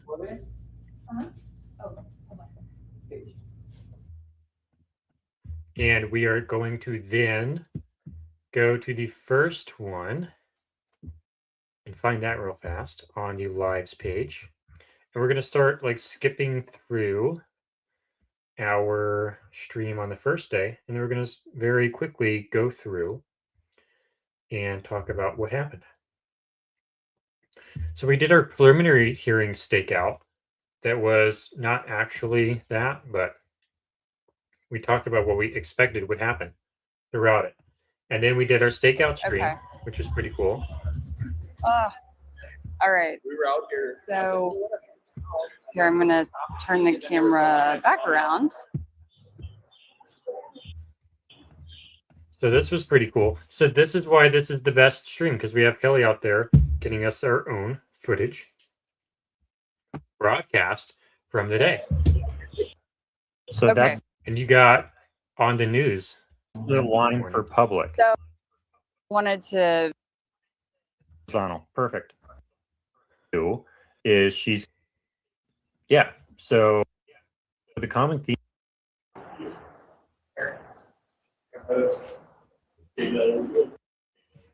So these are if you're joining us on X and you didn't know that we were doing this awesome and amazing live stream, do you want to be on the screen right now, Kelly? Okay, I took you off. You can put yourself back on if you'd like. So this was the line of, I think, press going into the courthouse. And I'm pretty sure this is press. just open it out. This is the last of the Preliminary hearing. This out more. I don't think she can hear me right now. Yeah, we had some audio issues, but anyway, that was a pretty cool stream because that was the very first time that we had a reporter live on the ground doing that stuff. Well, that's actually not true because I've been on the ground before as well. And we did the live stream at the reflecting pool too. So it's not the first time, but it was still pretty cool, especially at the courthouse for the Tyler Robinson hearing. Okay. So now we'll go into the other stream. We need to make a playlist of this, honestly. We need to make a playlist so that we can just skip through them. We can actually do that right now. Why don't we do that real fast? Save to playlist. Oh, I'm not signed into that account, so I don't think I can. To do that later. Anyway, then we went into the 8-hour stream here. We had some audio issues because of a bug in stream here. Be graphic in nature. And those were the exhibits. So one of the things that happened on the first day was Erica was there. She was captured entering in the front, which was where most of the media wasn't. And apparently, as they started talking about the shooting itself, Erica decided to leave. And apparently they were sitting with Charlie's parents because at some point in this hearing, you see his dad walk out, then his mom walks out, and then Erica walks out. Or maybe the parents are in a different order. I don't remember. But that's basically what happens. And apparently it was because I just want to go home. No, it wasn't that. It was something about the police officer who testifies this day. He starts talking about when the shot rang out, and then that's when they leave. And it seems like that's happened every single day. They found a new time to leave, and they make the case seemingly that they're leaving because it's too emotional at this point or it's too emotional at that point. And if it were just Erica leaving, then that would be very compelling because she would seem to be the person who would do that because she probably wants to get to another media interview. But when it's the parents leaving as well, it seems more likely that it might be sincere in some way. But at the same time, Kelly has expressed this, and I would express this. If I had a close family member get assassinated, I'm going to be at their preliminary hearing. I'm not going to just leave in the middle of it just because I heard something that was sad. Doesn't make sense to me. I think something else is going on. I feel like there's more to the story. And I think Kelly would agree. I was referring to at the last hearing. One of the ones. Whole truth and nothing but the truth, so help you God. All right, Officer Begley, if you wouldn't mind having a seat at the witness table. And down. So that is Officer Begley, and I'll get his super up here. This is Chris, Officer, former UVU police. Oh, you're not here. It has your face there, but you're not here. Okay. Anyway, Chris Begley is a former UVU police officer, and he was the first one to testify. He was standing on the Hall of Flags at the time of the shot, which is pretty much directly above. My sound is out of sync. Well, thank you for letting me know. Once Kelly comes back and starts talking, I'll exit and rejoin, and maybe that'll fix it. But thank you for letting me know. Chris Begley was on the Hall of Flags standing well above Charlie Kirk to the back. And he was the officer who allegedly was first to arrive at the Losey Center roof access point and determined that that was the most likely location that the shooter was in.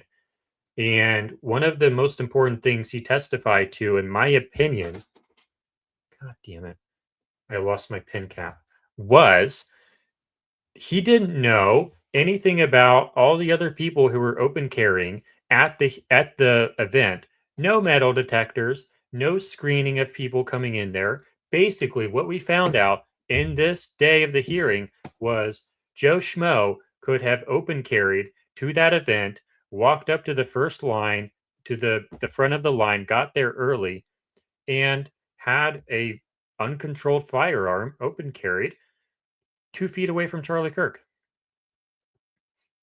Yeah, that's where we found out that day of the hearing. And the police people, the people doing security for the university, and I guess for the county, state, city, whatever, they had no security plan. Nobody knew what was going on. They just winged it like we do this show sometimes. And it's like, meh, nobody really knows what's going on. They're just kind of winging it. And then, they find a holster of a pistol down in the courtyard, and they decide, should we fingerprint it? Should we DNA it? Nah, we don't need to do that because Tyler Robinson. We don't need to fingerprint it. We don't need to find out what happened to this weapon. Because when you look at the wound on Charlie Kirk, it's obviously a 30-06. It's not a pistol. It's obviously a 30-06 because there's no exit wound. So that wound clearly matches the rifle overhead. So we don't need to look at any of the firearms in the lower courtyard, right, Kelly? That's right. Yeah, we don't need to look at any of those firearms. We don't need to know, gosh, would it have been too much to just ask people to come in through one particular entrance? Nah, trust me, bro, to 3,000 people. And when you look at the thing that I opened the show with, JFK, was that controlled access? No. Was there controlled access to the grassy knoll? No. Was there controlled access to the school book depository? No. Was there controlled access to the street where everyone was? No. Was there controlled access to any of the other buildings, any of the rooftops in the area? No. No controlled access anywhere, but they want to tell us, oh, it was a lone shooter because they said so. And what I also said at the very beginning, you know what's interesting? When I say and like that, I noticed that I'm starting to say and like that a lot. And I'm pretty sure I got that from you because I spend so much time live streaming with you. We're like syncing our verbal patterns or something. Yes. Have you noticed that? Yeah. That's awesome. But so I forget what my train of thought there was, but there's a lot of similarities here. Them quite a bit for other calls, and a lot of it would be in the area. Okay, so back up just a little bit. So Utah Valley University is located in what city? Orem, Utah. Orem, Utah. Okay. The duty? Yes, I did. And what was that assignment? It was to secure the top of the Hall of Flags on the south end. What was your comment on why they actually secured the Hall of Flags that way, Kelly? Oh, man. I've got a real strong opinion on it. So I believe that they secured the Hall of Flags in the way that they did by actually, taping off the essentially taping off the entire middle overhead section. What? I sent you this video of a or not a hamster, of a squirrel. Oh, this one too, of the squirrel. I don't think I told you the story behind that squirrel. No, but can I continue on the Hall of Flags? Definitely the time to do it. Hold on. So this squirrel Oh my gosh. Came into my house in the winter, and well, its mother did. It was a very, very small squirrel, and I'll try to find the photo. It was like an infant squirrel, and that was like several months ago during the middle of the winter, and it was probably going to die because it was so cold outside. And the squirrel brought it in through a window, and it didn't have any fur. It was like this big. You can't see me. It's like really, really small. And this is the squirrel now. We took it to a shelter, or I took it to a lady who was a rehabilitator or whatever. And this is the squirrel now. Oh, okay. That's really cute. I did not know the story at all. You're the only reason I keep on coming home. Okay, They're that's about to release it back into the wild. really But yeah, cute. that squirrel was that baby squirrel was supposed to die, but it's not going to die. It is going to live a full and happy life. But anyway, I'm going to try to find a video of the Hall of Flags because I didn't forget what we were talking about. You sent me a video of the Hall of Flags, I think, that you would want me to show. Please continue. Yeah, yeah. I mean, I can send you a better video as well, but I think that will kind of give the quick synopsis. I have, like I said, I have some better ones. I shot like a full explanation of it that I have not sent to you yet. But the bottom line. Oh, you know what it was? I think it was your mom's video, actually. Oh, that works too. Or do you want me to use the other one?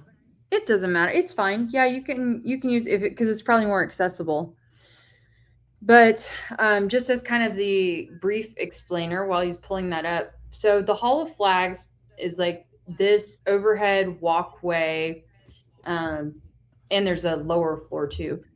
But what we're going to show you is from above, and Charlie's tent would be below. You can go ahead and play it.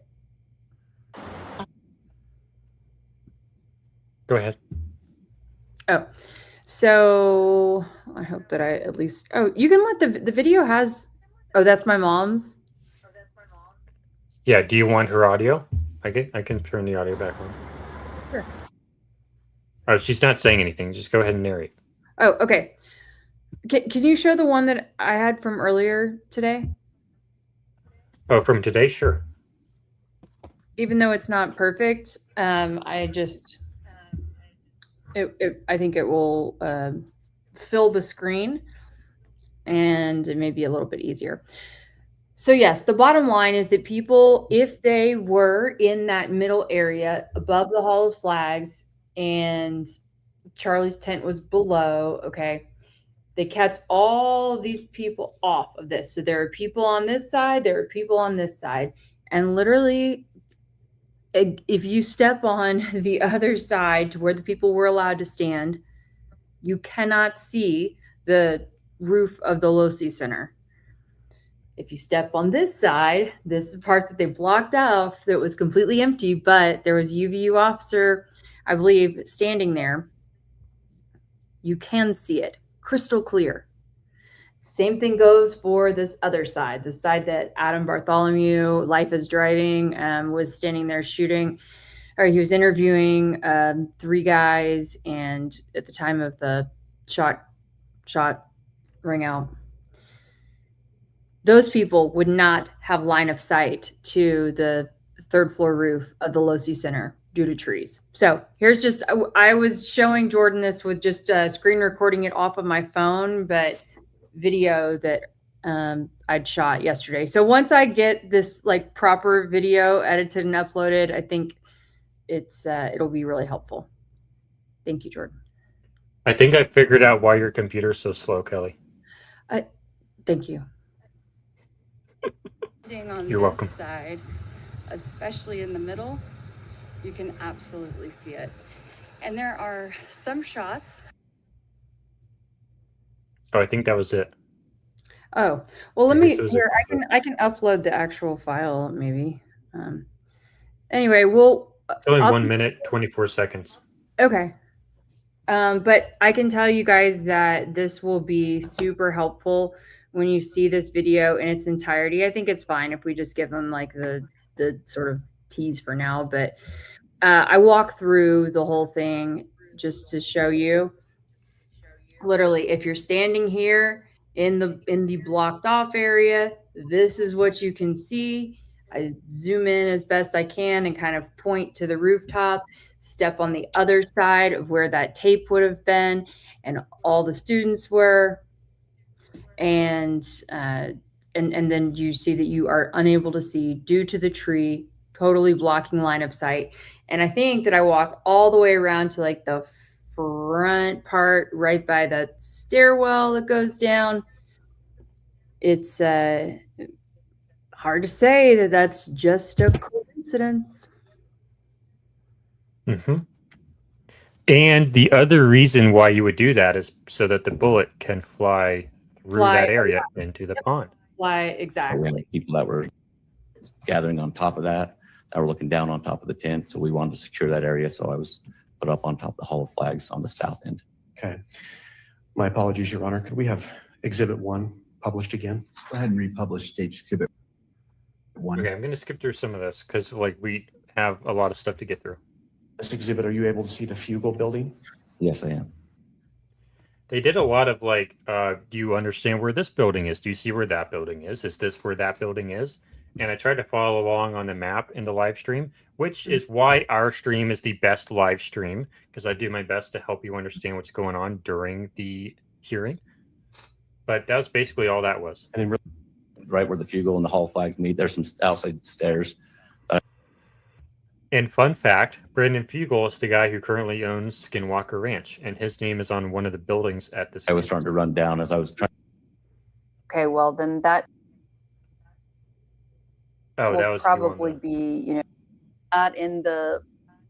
Noting that the evidence tag appears to be number 2 on Stacy's. Oh yeah, another thing that happened that day. Yeah, they found a cartridge or a shell or a casing or something on one of the roofs that wasn't the Losi Center. Kelly, are you more informed on this than I am? I am not up to speed on all the details of that, but it definitely, we need more answers on that for sure. And then the other thing, did you mention yet about the failed body camera? Oh yeah, that's important too. But before we get to that, apparently one of the officers contaminated the crime scene with the casing, and it was not actually used in the assassination, allegedly.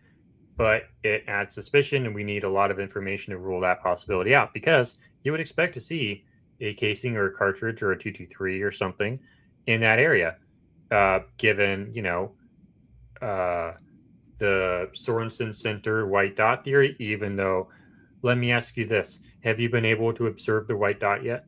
Not yet. But tomorrow, with me being out there closer to the time of the incident, perhaps I'll be able to see, a reflection or something. But I have tried my bestest so far. You've always been there at like 7 p.m. So I think hopefully it will work tomorrow. And then, yes, the body cam footage. When did the body cam just decide to die? I guess as he was going to the rooftop, or right before the incident. I don't remember. But while, at a very inopportune time. Right before he picked up what? Oh, the casing? Or the screwdriver. The screwdriver. Sorry. Yes, it's been a long week. Yeah. So he runs over to Losi Center, body cam's on, his body cam battery decides to die. Run over to Losi Center after he assists with the holster thing, or did he come back down? I think he came back down, but I don't know, because we tried to find it in video, but we couldn't really find it in video. And then we had some drama go down, so I kind of forgot what happened there. But I think he ran up to Losi Center pretty much immediately. And so he's running up to Losi Center. The battery dies apparently. And then he goes up to the up to the roof access, he finds, oh my God, it's a screwdriver that has the DNA of Tyler Robinson on it. And you know why that's important? It's important because that is the only DNA that puts Tyler Robinson at the crime scene. But his body cam battery just decided to die. And when's the last time you remember in any police encounter where the police officer's body cam just happened to die right at the right moment? Does that happen? Occasionally. But they're Not usually very up to often. they're usually up to no good when it happens. Mm-hmm. Oh my gosh. Exhibit 3.2. What? Wait, hold. What was that?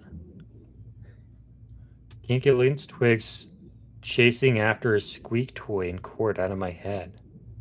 This. What is this?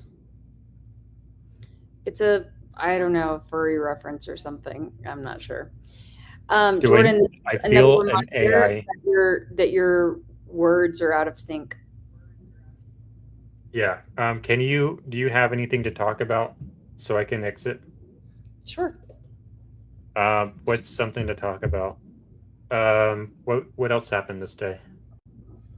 Do you want to talk about the holster that they found? Yeah, I mean, I can briefly. Baron wouldn't show That a seems picture like of a the no. Let's find rifle something on the else. stream. What? Oh yeah, you can't show a picture of a rifle on a stream. It will kill your stream, so that's why. My goodness. You're not allowed to do that.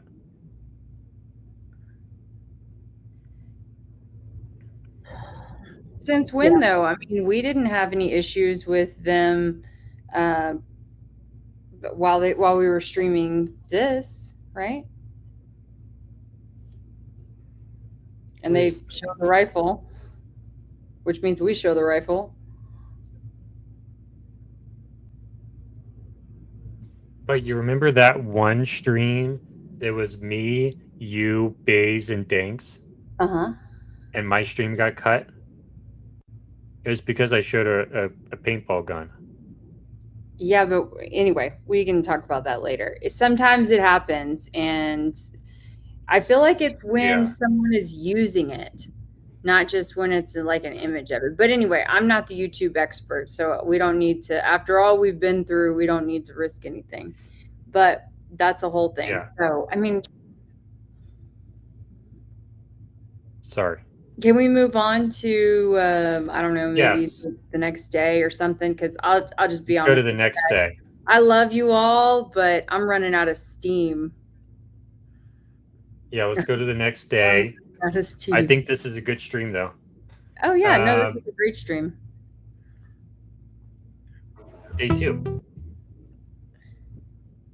But you remember what happens when you go back home and get a monitor. You get to have the remote. Yes. Like, No. I'm sorry, I'm not trying to be rude, but like it just feels like such a spectacle, and it feels like these folks are.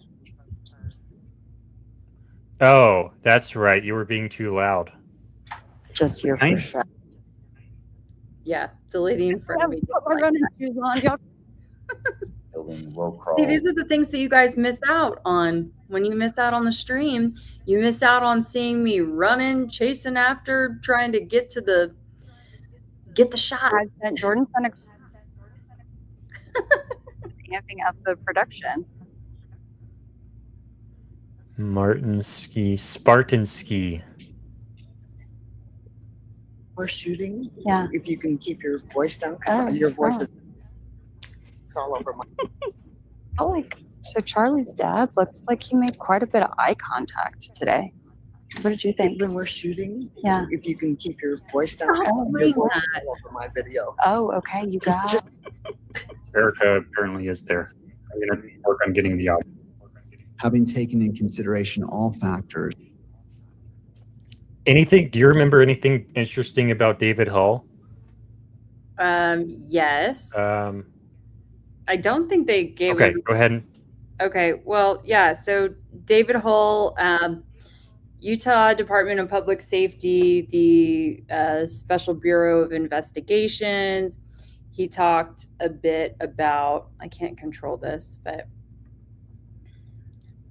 hi. Yeah, I got to keep my voice down. I'm too loud. Needed to go get somewhere else. Anyway, so I think this was when we started talking about finding some of the DNA evidence on some of the, well, DNA on some of the evidence. And where some of the, all my notes are out of order, but some of the evidence that needed to be tested. Is my voice back in sync? No? Okay, I'm gonna have to reboot then. Yeah, I'll reboot. I'll be back. Okay. It worked last time. Do you have something to talk about? I'll talk about this. I just didn't have my David Hull notes up. Oh my goodness. So David Hull, while you do that, so I don't leave you hanging. David Hull worked with the Utah Department of Public Safety. He helped run the investigation from a higher level than like the local police. And he was the one who presented the video footage from the surveillance system, or that's when they chose to present that evidence. And they, oh yeah, this is interesting. Kelly, I asked Kelly to go out and live stream from the ground in those areas, basically during that part of the hearing. So that was pretty cool. So it's like you see in the hearing, this surveillance footage, that surveillance footage, in this stairwell and that stairwell, and this parking garage and that parking garage. And it's like, I wish somebody would just go out there and live stream from there so we can see what the place actually looks like. And what do you know? Kelly was willing to do that. Pretty cool. None of the other streams have that. That's right. And I'm going to go ahead and exit now. Reboot. Do you have your notes pulled up, or should I continue it's fine. filibustering? Yep. Okay, I'll be right back. Let's see. So I have written down that David Hull, under cross, testified that no shell casings were actually recovered on the rooftop itself, that 2 were found below at ground level. Nestor got him to admit that he never interviewed 2 witnesses who said that their own rooftop footage showed someone who didn't match Robinson's appearance. I mean, that's a tough pill to swallow there. And yes, for those who are asking about my food, I'm like, I didn't even taste it. I just inhaled it. I was so hungry. I did not hear them give David Hull a hard time this go round about the 5 DNA samples that were found on the gun. But I was running around quite a bit that day. Like Jordan said, I was on my way out to the campus, and then I was shooting a bunch of video from within the parking garage. I was taking the walk that Tyler would have taken on his way down into the tunnel and then into the parking structure. I did not personally step, because I'm 5'8", and there was debate about if he was 5'10", or if he is 5'10", or 6 foot. But anyway, I didn't take the time to like measure my height against, because I'm not quite near the same height. Hey, Jordan. Hey, I'm back. Is it working better now? Yes. Okay. Perfect. I have to pull up my screen again now. Okay.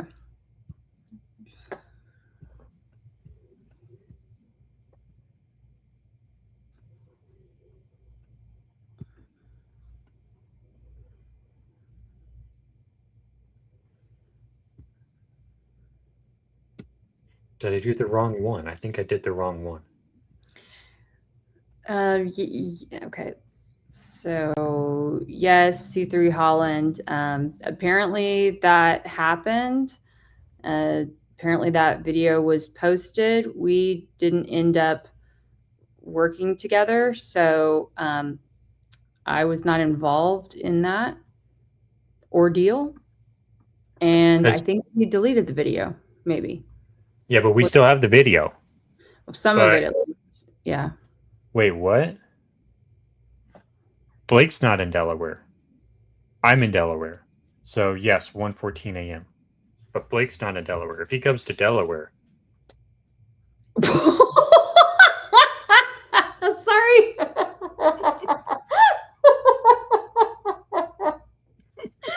Did y'all see that? I wasn't expecting that, Jordan. Oh my goodness. Can you tell we're getting delirious or what? Oh my goodness. because he's told Kelly, I wasn't privy to this conversation, but allegedly he told Kelly, I'm going to help you film your thing. I'm going to let you do a walk and talk, and it's going to be great, and I'm going to help you, and I'm going to collaborate with you. And then what did he do? He fled the state and never helped me. Yeah, literally. And He said, "Oh no, you don't need to spend your time shooting that video by yourself. I'll help you do it. Just wait. Don't do it right now. I'll help you do it." Then he turns around and goes and shoots all the stuff that I talked about wanting to do. Oh yeah. That's part of why I was so pissed. so you told him what your list was? Well, no, not my list. No, talking about the stuff in the Phil Lyman neighborhood and like that I wanted to go and I wanted to shoot it and I wanted to do it this way and da da da. And he's like, oh, don't, you don't have to shoot it right now. Don't waste your time doing it. I will shoot it with you and I'll help you. It's gonna look so badass and da da da. And then he like ghosted me for the day and then booked it to Texas. And he filmed that by himself. He filmed his stuff by himself, yeah, and never filmed any of my stuff with me. But we did get his drone footage that he deleted. It's in the stream here somewhere. Did he do the Phil Lyman neighborhood stuff? I mean, I did a little bit of it, but... No, did he do that? Or did he? Yeah. Uh-huh. The same idea that you had? I haven't seen it executed yet, but I know that he got everything that he needed. And if he were to call you right now, he's going to be blocked. Yeah. Consequences for your decisions, mate. I wouldn't be talking about this if I wasn't highly pissed.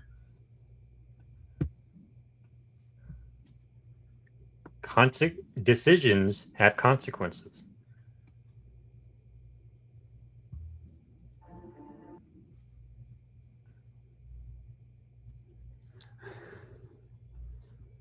Thank you. Yes, my son is on his way to being a YouTube pro. They've been checking in. They wish that they were here. Look, Bella, I can see it was restricted. I don't know what they're talking about. I don't understand why he faced that way on that other. Yeah. Yeah, that wouldn't surprise me if he got contacted by the cops, if that's why he took it down. That's the word on the street. But I mean, I haven't spoken to him, so I can't tell you for sure. But that's the word on the street. But like I say in the stream,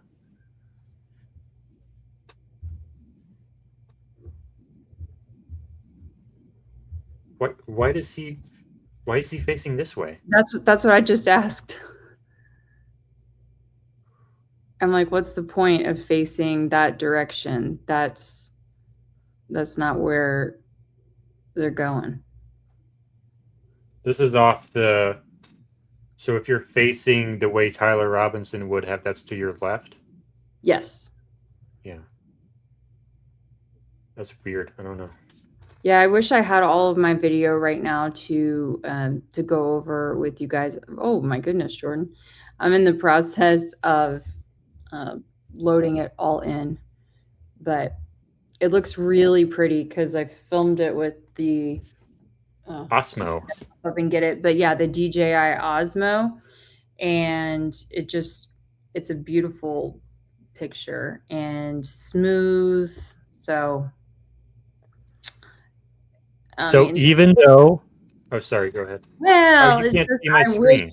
I wish that I had someone else, filming me so I could like be in it a little bit more and like narrate, do like walk and talk. That's what I wanted to do. Reporter Kelly, but it's okay. Well, maybe not this trip, but on other trips, we're going to Right. collaborate some more, and I'm going to build you up Totally. once we, once that becomes an option. I do want to point this out, though. Even though Blake's an asshole, I think we can all agree he's an asshole. This is very compelling. If this is actually filmed from 3 feet above the roof, and if you can get that close to the ledge and not have line of sight because the ledge is in the way, what does this tell you about shot into van or shot into pond? Pond. Yeah. 10 out of 10. Pond. Even though I have the acoustic stuff with, Allgeist and some other people who seem to have the same audio analysis, there are so many caveats to that audio analysis that it's not conclusive. The audio analysis does point in the direction of it going into the van and not into Charlie Kirk, and definitely not into the pond. But there's so many caveats that it's very difficult to say that it is for certain. And I agree with Kelly that contextually, pretty dumb to put it into the van, because if you miss by a little bit, you're going to hit somebody. And there were some very high valued people right there. I mean, not just Charlie's team, but literally all of the people that were on that VIP side closest to the van. That's the Keller family. Like, as in, their name is on the first building that you see when you come onto the UVU campus. Wait, what? The Kellers. I've told you this before. That family that's right there by the van is the Keller family, like Cub Keller. Yeah. It's the Keller building at UVU. Like, they're big deal. I'm hearing this for the first time. I didn't know that. Oh my God. Yes. So I know some days it just goes in one ear and out the other, but that's okay. As long as you heard it this time. And that's why I have not been one of the many reasons why I just can't get on board with the van thing is because, like, you have like billionaires, like probably like right there.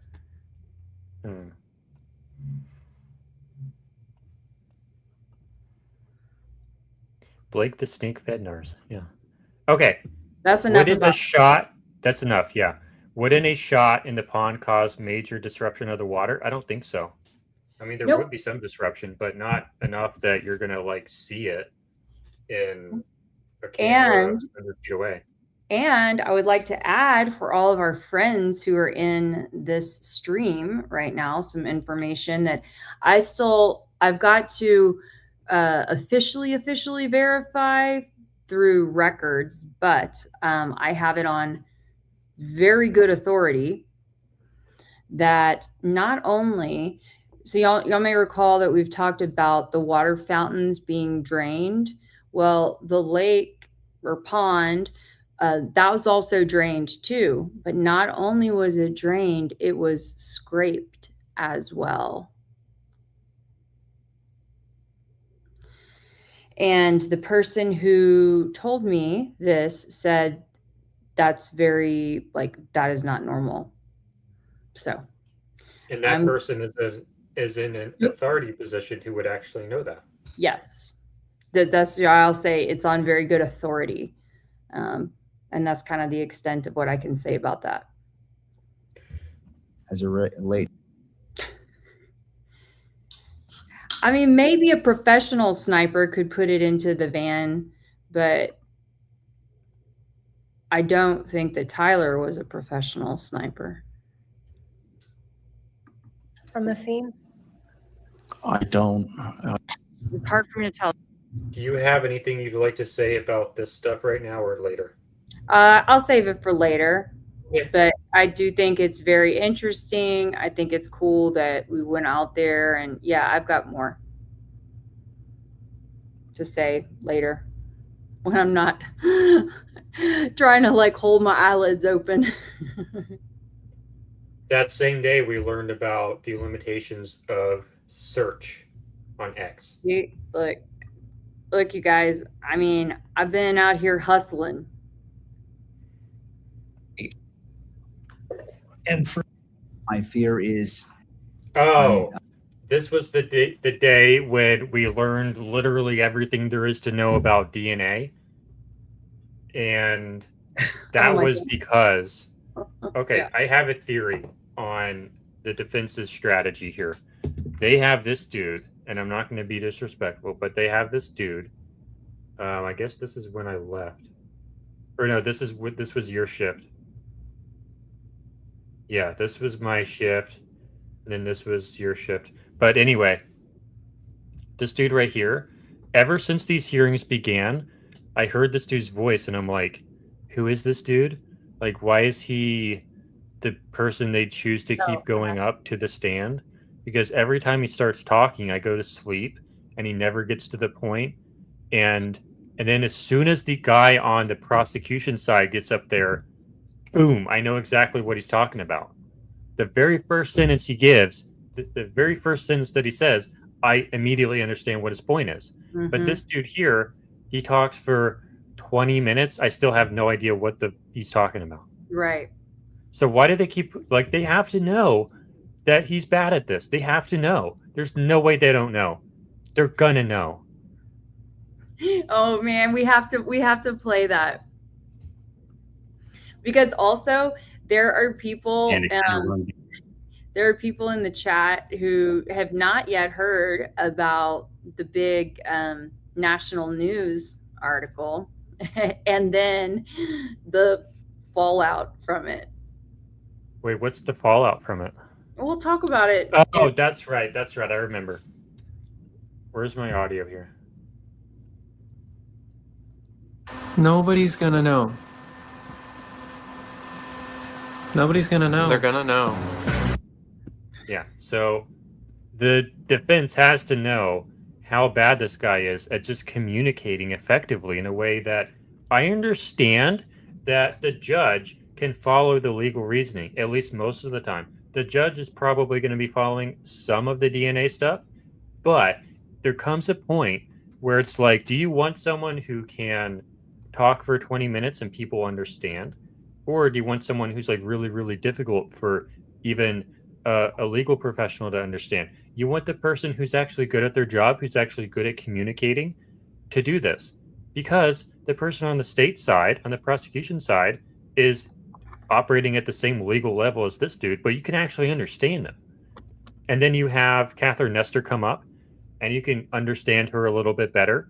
And then you have Stacey Visser come up, and you can understand her way better. So I hope that when the trial comes, they're going to be utilizing Stacey Visser a lot more than they are now, and Catherine Nestor probably a little bit more as well. And my theory on this is they're using this guy right now so that the prosecution doesn't know how good they actually are. I agree. So I thought that was a great theory. Yeah, well, thank you. Hopefully that's what they're doing. So they talked about DNA for like the entire afternoon, and I don't think anybody followed a word of it. And I like DNA conversations, and that was brutal. I'm like, of course, though, perhaps at this stage of the game, they're not trying to jazz it up and make it, fifth grade level for the general public. They are just trying to lay it out there like as scientifically as possible, I guess. I guess they're not trying to make it like palatable and consumable for the average person.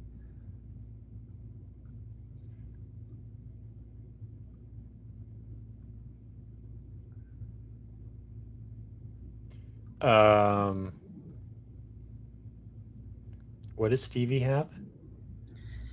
Something I don't know if it was, maybe she said that it was just one link left or something. I don't know if it was one of the rooftop videos or something else, but Okay, so we're now on the next day, on Wednesday, which was yesterday. And oh yeah, what happened? I guess it was. Hold on. I have the photo. This is going to be a really good compilation of everything. here, Jordan, thank you, Naomi. Like, for example, this is how big money and power and influence we're talking. Okay. September 2024, Keller served as a prominent co-host for a high-profile fundraising stop for Trump's presidential campaign. Are we talking about Slima? Keller also hosted events for Donald Trump Jr. in Utah during the 2016 campaign. Okay. So it's just a point that this family is very politically connected and very influential. And yeah. What family? The Keller family that was next to the van. So that's why they shoot it into the pond and not into the van. Okay. Oh my gosh, who is this? I just got the fled part. Oh my God, y'all. We're being attacked by the flake bots. No. It's the rename the account to the fake Blake Fednars. But they did fled because he fled the state instead of fed. Or that, yeah. That too. There you go. There's options for everyone. Keller also had a private dinner hosted at his house for Mike Pence. We're going to get into that real fast. So what happened that was really exciting on Tuesday night, I think it was? I got to debate Gary from Paramount Tactical, finally, for, did we lose one of the streams? Are all the streams still up? We might have lost one of the streams. Anyway, just keep going, please. We gotta push. I got to debate Gary from Paramount Tactical for like 10 minutes. That was really nice. And I think I did a good job. You even told him, hold my beer. Yeah. Try and Prove It is still up. Your stream is still up. And my stream is still up. Okay, we're good. Thank you, I got to debate him. And then on the same spaces, this was on Louisiana Girl Terror Spaces on X. Then Blake Neff from TPUSA, from the Charlie Kirk show, he, for some reason, decides to, I guess that just automatically puts a comment in the chat when that happens. I guess that's what happened last time. That must be what happens. Jordan, come on. Stay focused. I got to talk to Blake Neff with a lot of other people. And, you know, that's pretty cool because he's literally on the Charlie Kirk show. He was a very close friend of Charlie Kirk. I got to talk to him personally. So that was pretty cool. And at the same time, you were hanging out with a couple of your buddies. And this is what was going on. So Blake was in there. He was yelling and screaming at Blake Neff, calling him Blakey because they have the same first name. And Diligent was in there yelling and screaming, not actually yelling and screaming, but basically a lot of accusatory questions, lots of anger and aggression. And I was in there trying to be the peacekeeper, like you and I do in spaces a lot. Literally, man, we're the peacekeepers. We're going to make everyone happy, super professional. That's what I'm trying to do. And you know what happened later after that part? Like I'm in there in and out for like an hour almost. So yes, she is sad in this because these two people are like not including her at all. This whole time, I'm trying to tell Kelly, please try to get into this conversation with me. Try to help me out because you're the only person here who is qualified to have this conversation with this type of individual. I need some help here. It's not that I'm the only person qualified. I do want to reel you back on that one. I mean, look, everybody is qualified well, maybe not everybody, but a lot of folks are qualified in their own ways. I appreciate, the props, but by no means. You're the only one with professional. Okay, have I ever been paid to interview like a high-ranking company official on a crime? Yeah. No. Nobody else in that space has ever been paid to do that, but you have, and you've won awards doing that. you. So I'm going to push back. Okay. So yes, you were the only one who is actually qualified to do that. So I wanted you in the space, but this is what was actually going on. They were not including you at all.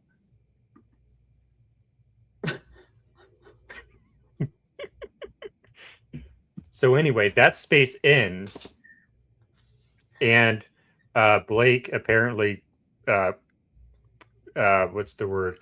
He blows out on his. He has a crash on his one wheel, which apparently he had, and as that's happening, Blake Neff, he gets out of Louisiana Girls spaces, and he goes into his own spaces with someone who I guess is his friend. And so then I go into that spaces. Let me get this off your forehead. I go into that spaces, and it's just a bunch of other people who are like his supporters, his followers, who are like really supportive of him in that spaces. And all the conspiracy people go in there as well, or the alternative or the critical thinking people go in there as well. But I don't think he's going to have any of those people up because they were all yelling and screaming at him for like 2 or 3 hours straight. And he ended that space to go to his own space so he had more control. So I request to speak. And like as this is happening, all these other conspiracy people, like all these other top accounts are going in there. But I don't expect to actually get put on stage to actually talk to him again because I'm one of the conspiracy people who he doesn't like. But what do you know? He brings on one person, talks to them for a few minutes, and then he brings them down. And then he brings me up to speak. The second person. And then I get to talk to him about like a lighter subject about the South Korea trip. And I'm not prepared, so I don't keep it going. It's very quick, very brief, very cordial, very professional. And then I hop back down. It was a very good interaction. And then I found out later, through a little bit of my own digging and with Christy's help, all those other conspiracy people went into that space and presumably requested to speak. But he only brought me up. I'm the only conspiracy person who has a name who he actually brought back up in that spaces. So you know what happens when you don't yell and scream at people? You build rapport. You get another bite at the apple. You get more, yeah. So anyway, I thought that was cool. Yeah. Jordan, you were so respectful and professional. Your interaction stood out for sure. Oh my God. I think we got to the end of that day. Oh God.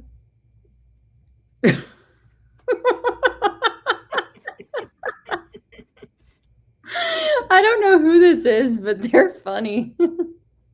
I'm pretty sure I can figure it out because they were talking about doing that and then it immediately happened. Yankee, what's up? No, I'm not. Hot minute since I'm actually. You've not been in our streams this week. What's up with that? Don't forget about us. We've been putting in the hard work. We most certainly have been. I'm not worried about that though, because that's Fed slop, right, Kelly? Yep. You can only consume in small doses. You do not want an overdose. Okay, so I think we got to the end of that day, the DNA day. Or was that the DNA day? I don't even remember. Yeah, the DNA day. Yeah. So then we have number 4, which was today. What happened today? We had a lot of stuff happen today. One of the first things, wait. Yeah, we got our dates right. We did the Lance Twigs video first. That was the first thing that happened, and then what happened after that? We did the phone messages. Do we know why the TPUSA team went to Salt Lake City the night of the boom? Nope. I don't. But maybe, I don't know. We'll have to look into that a little more. You know, they were doing all kinds of weird things. I wanted Diligent to ask Blake Neff what hotel he was staying in. And I was like, ask him about that, what hotel he was in. And he didn't, but. What do you were texting me the whole time. Why didn't you ask me? Well, because I was sitting on a curb right next to him, you know, like trying to get, and he was asking about that night. Like it was on topic. Anyway. I was like, why don't they just give you the damn phone? Mm-hmm. At least for like one thing. Like, okay, thing 1, thing 2.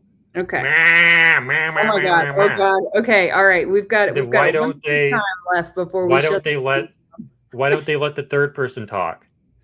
Who's actually a reporter? I know. That's so anyway. Dudes are dudes. Hey Jordan, Dr. Patrick Jones recommends ginkgo biloba for ADHD. I don't know that reference. Should I Google it? No. Focus. Okay, so we played your live stream back during lunch.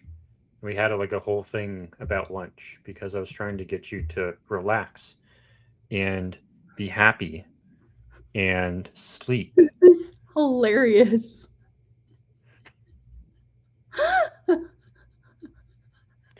And we had a complaint about the car photo and how it doesn't seem like, we had James May on. And there's a complaint about the car photo and about how the cars might not match. Right. Yep. And front bumper being different and not having a license plate and something else with the car. I don't really remember what this lady said, except for the fact that there was one comment in chat that she has a forehead on her forehead. I'm sorry. I'm sure you're a very intelligent woman, but that is literally the only thing I remember from your testimony. Oh, Jordan. 410 feet, so just horizontal straight across. And then the elevation difference. Yes, I was. Will you describe what was found when that happened? Yeah, so when we rendered the gun safe, we found in it when we removed the bolt back. Oh, that's right. They showed us the image of where the rifle was found. And if it cuts the stream, it's okay because we're already at the end of the stream. And the bullets. And how the engravings were. This one's for you to play off of the your comment.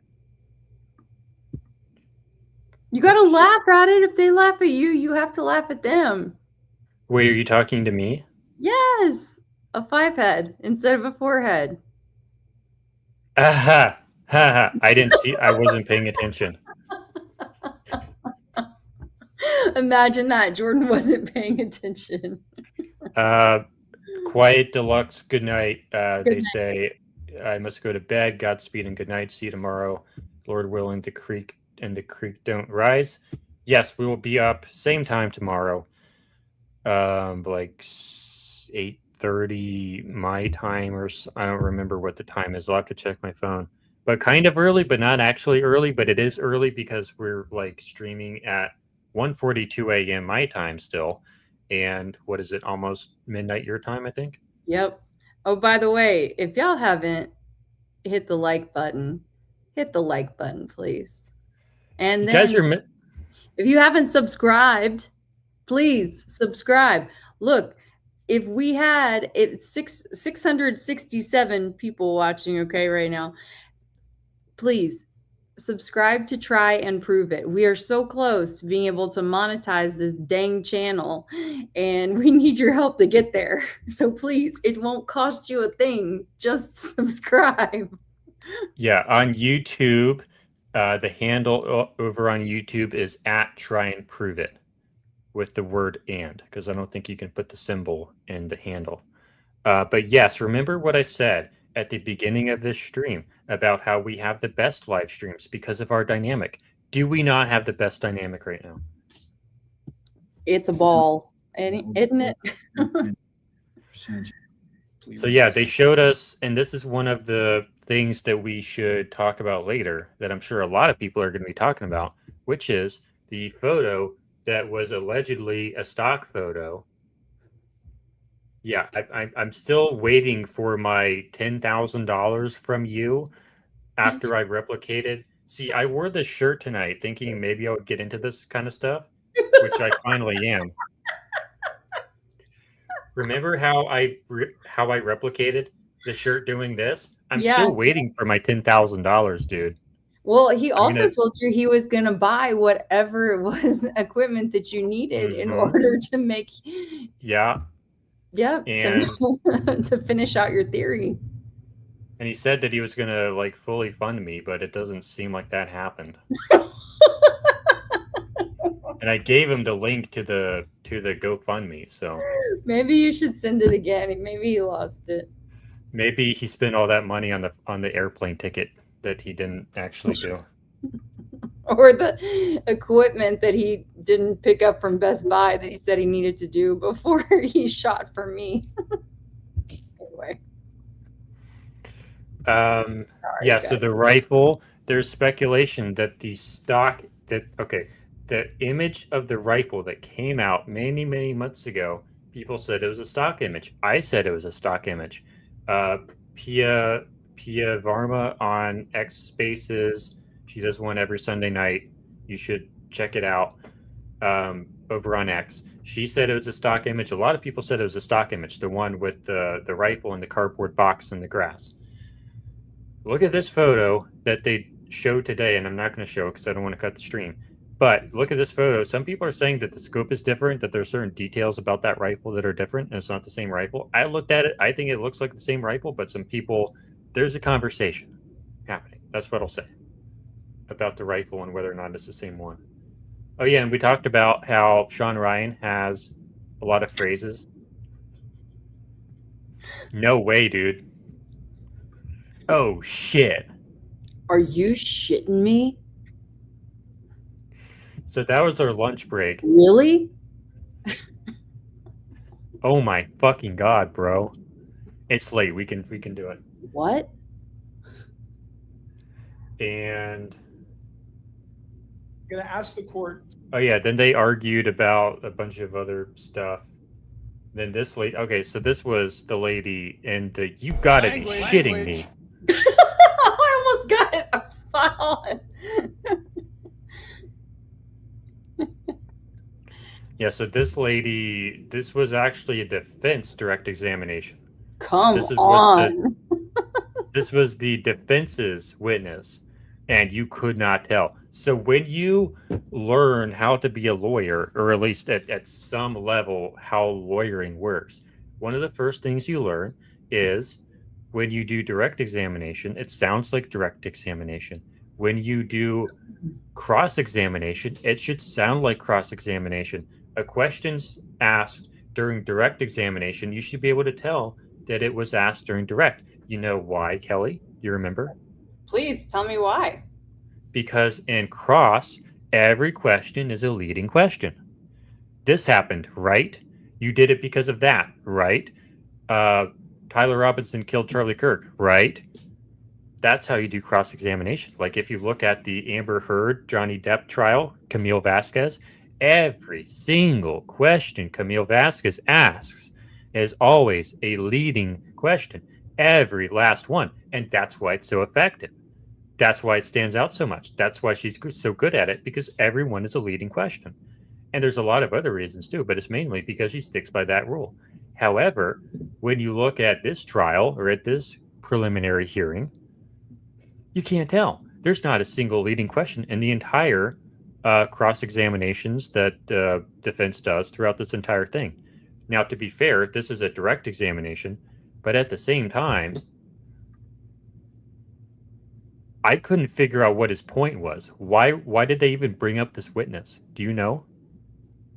No, I mean, I thought, she was supposed to, like, that she was, as though she was going to help dispel the idea of that being the gun, but She was brought up there to say that a 30-06 wouldn't have an would have an exit wound, right?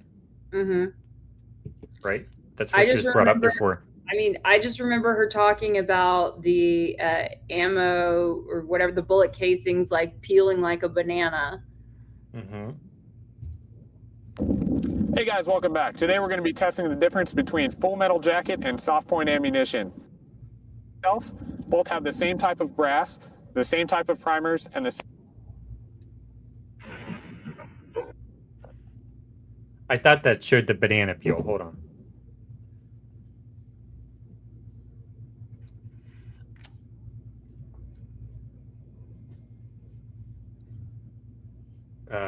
Where's the banana peel? You're right, it is a banana peel. But it's supposed to show that. Damage. Here. Yeah, that's the banana peel that it does inside the body. But the point I was making... If your portfolio is over 250,000... Were you making a point, or was I making a point? You were making a point. About what her point was. I don't know what her point was. Okay. Well, yeah, I thought we were on like some really solid momentum, just overall. And then it just felt like it came to a screeching halt with her. But it was in large part due to the questioning as well. But yeah, I mean, to show the subjectivity in bullet analysis, yeah, that's fine. I mean, they questioned her over her level of training and accreditation, and they try to just like poke holes in everybody's ability. This is a good question. I don't know. We haven't personally researched it. I know I've seen people talk about that. Even Trigger Smart did a stream about it or an episode about it. But then the other night, earlier this week, I heard Paramount Tactical want to make a big deal over believing that Trigger Smart, that he had corrected Trigger Smart, or he had told him before Matt had put his video out that, that was not the case. And so he was expecting a correction. That's not how that works. But I made a video about it on the Try and Prove It channel that was kind of angry because I didn't even know that this was a topic. And I felt like that topic was super important because the photo they showed of the rifle appears to be incapable of firing. Appear to be mechanically incapable of firing. So I had a kind of a crash out video over that. So that is a good question, but I don't know if that has been resolved yet or not, but it should be. I think that's a pretty good summary of our week so far, of the hearing so far. Yeah. Yeah. Yep. Oh, this is fair. Wait, this is off topic, but Paramount has a ton of guns in his background. How can he stream like that? Does he though? I think he does. And I'm pretty sure, I mean, Sean Ryan has guns in his background too. I think. And certainly, they shoot and all that.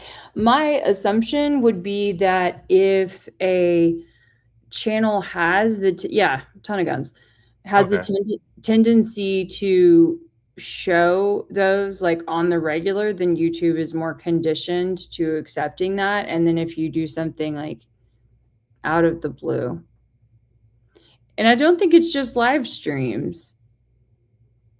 Anyway, well, you know what? We can chat with the YouTube AI bot or whatever and try to get to the bottom of that if we want. But yeah, I will say this. I think you might be right, because in the live stream where mine got cut, I actually was handling the paintball gun. So it could be if someone's actually handling it and operating it. Yep. So I think that was a very good recap of the week so far. I hope you guys enjoyed it. I think I had a lot of fun doing this stream, and it seems like Kelly did as well. So, yeah, first. Any final thoughts, Kelly? Okay. So, tomorrow, day 5, we're expecting a half day. Yay. And well, that doesn't mean that doesn't mean it's a half day for me, but a half day in court. No. The first half is going to be interesting. It's going to be an actual witness.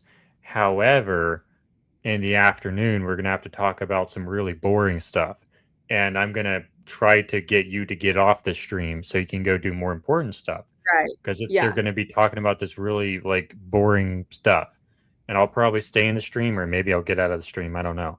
But the afternoon will probably go till like 3 or 4 local, unfortunately. Okay.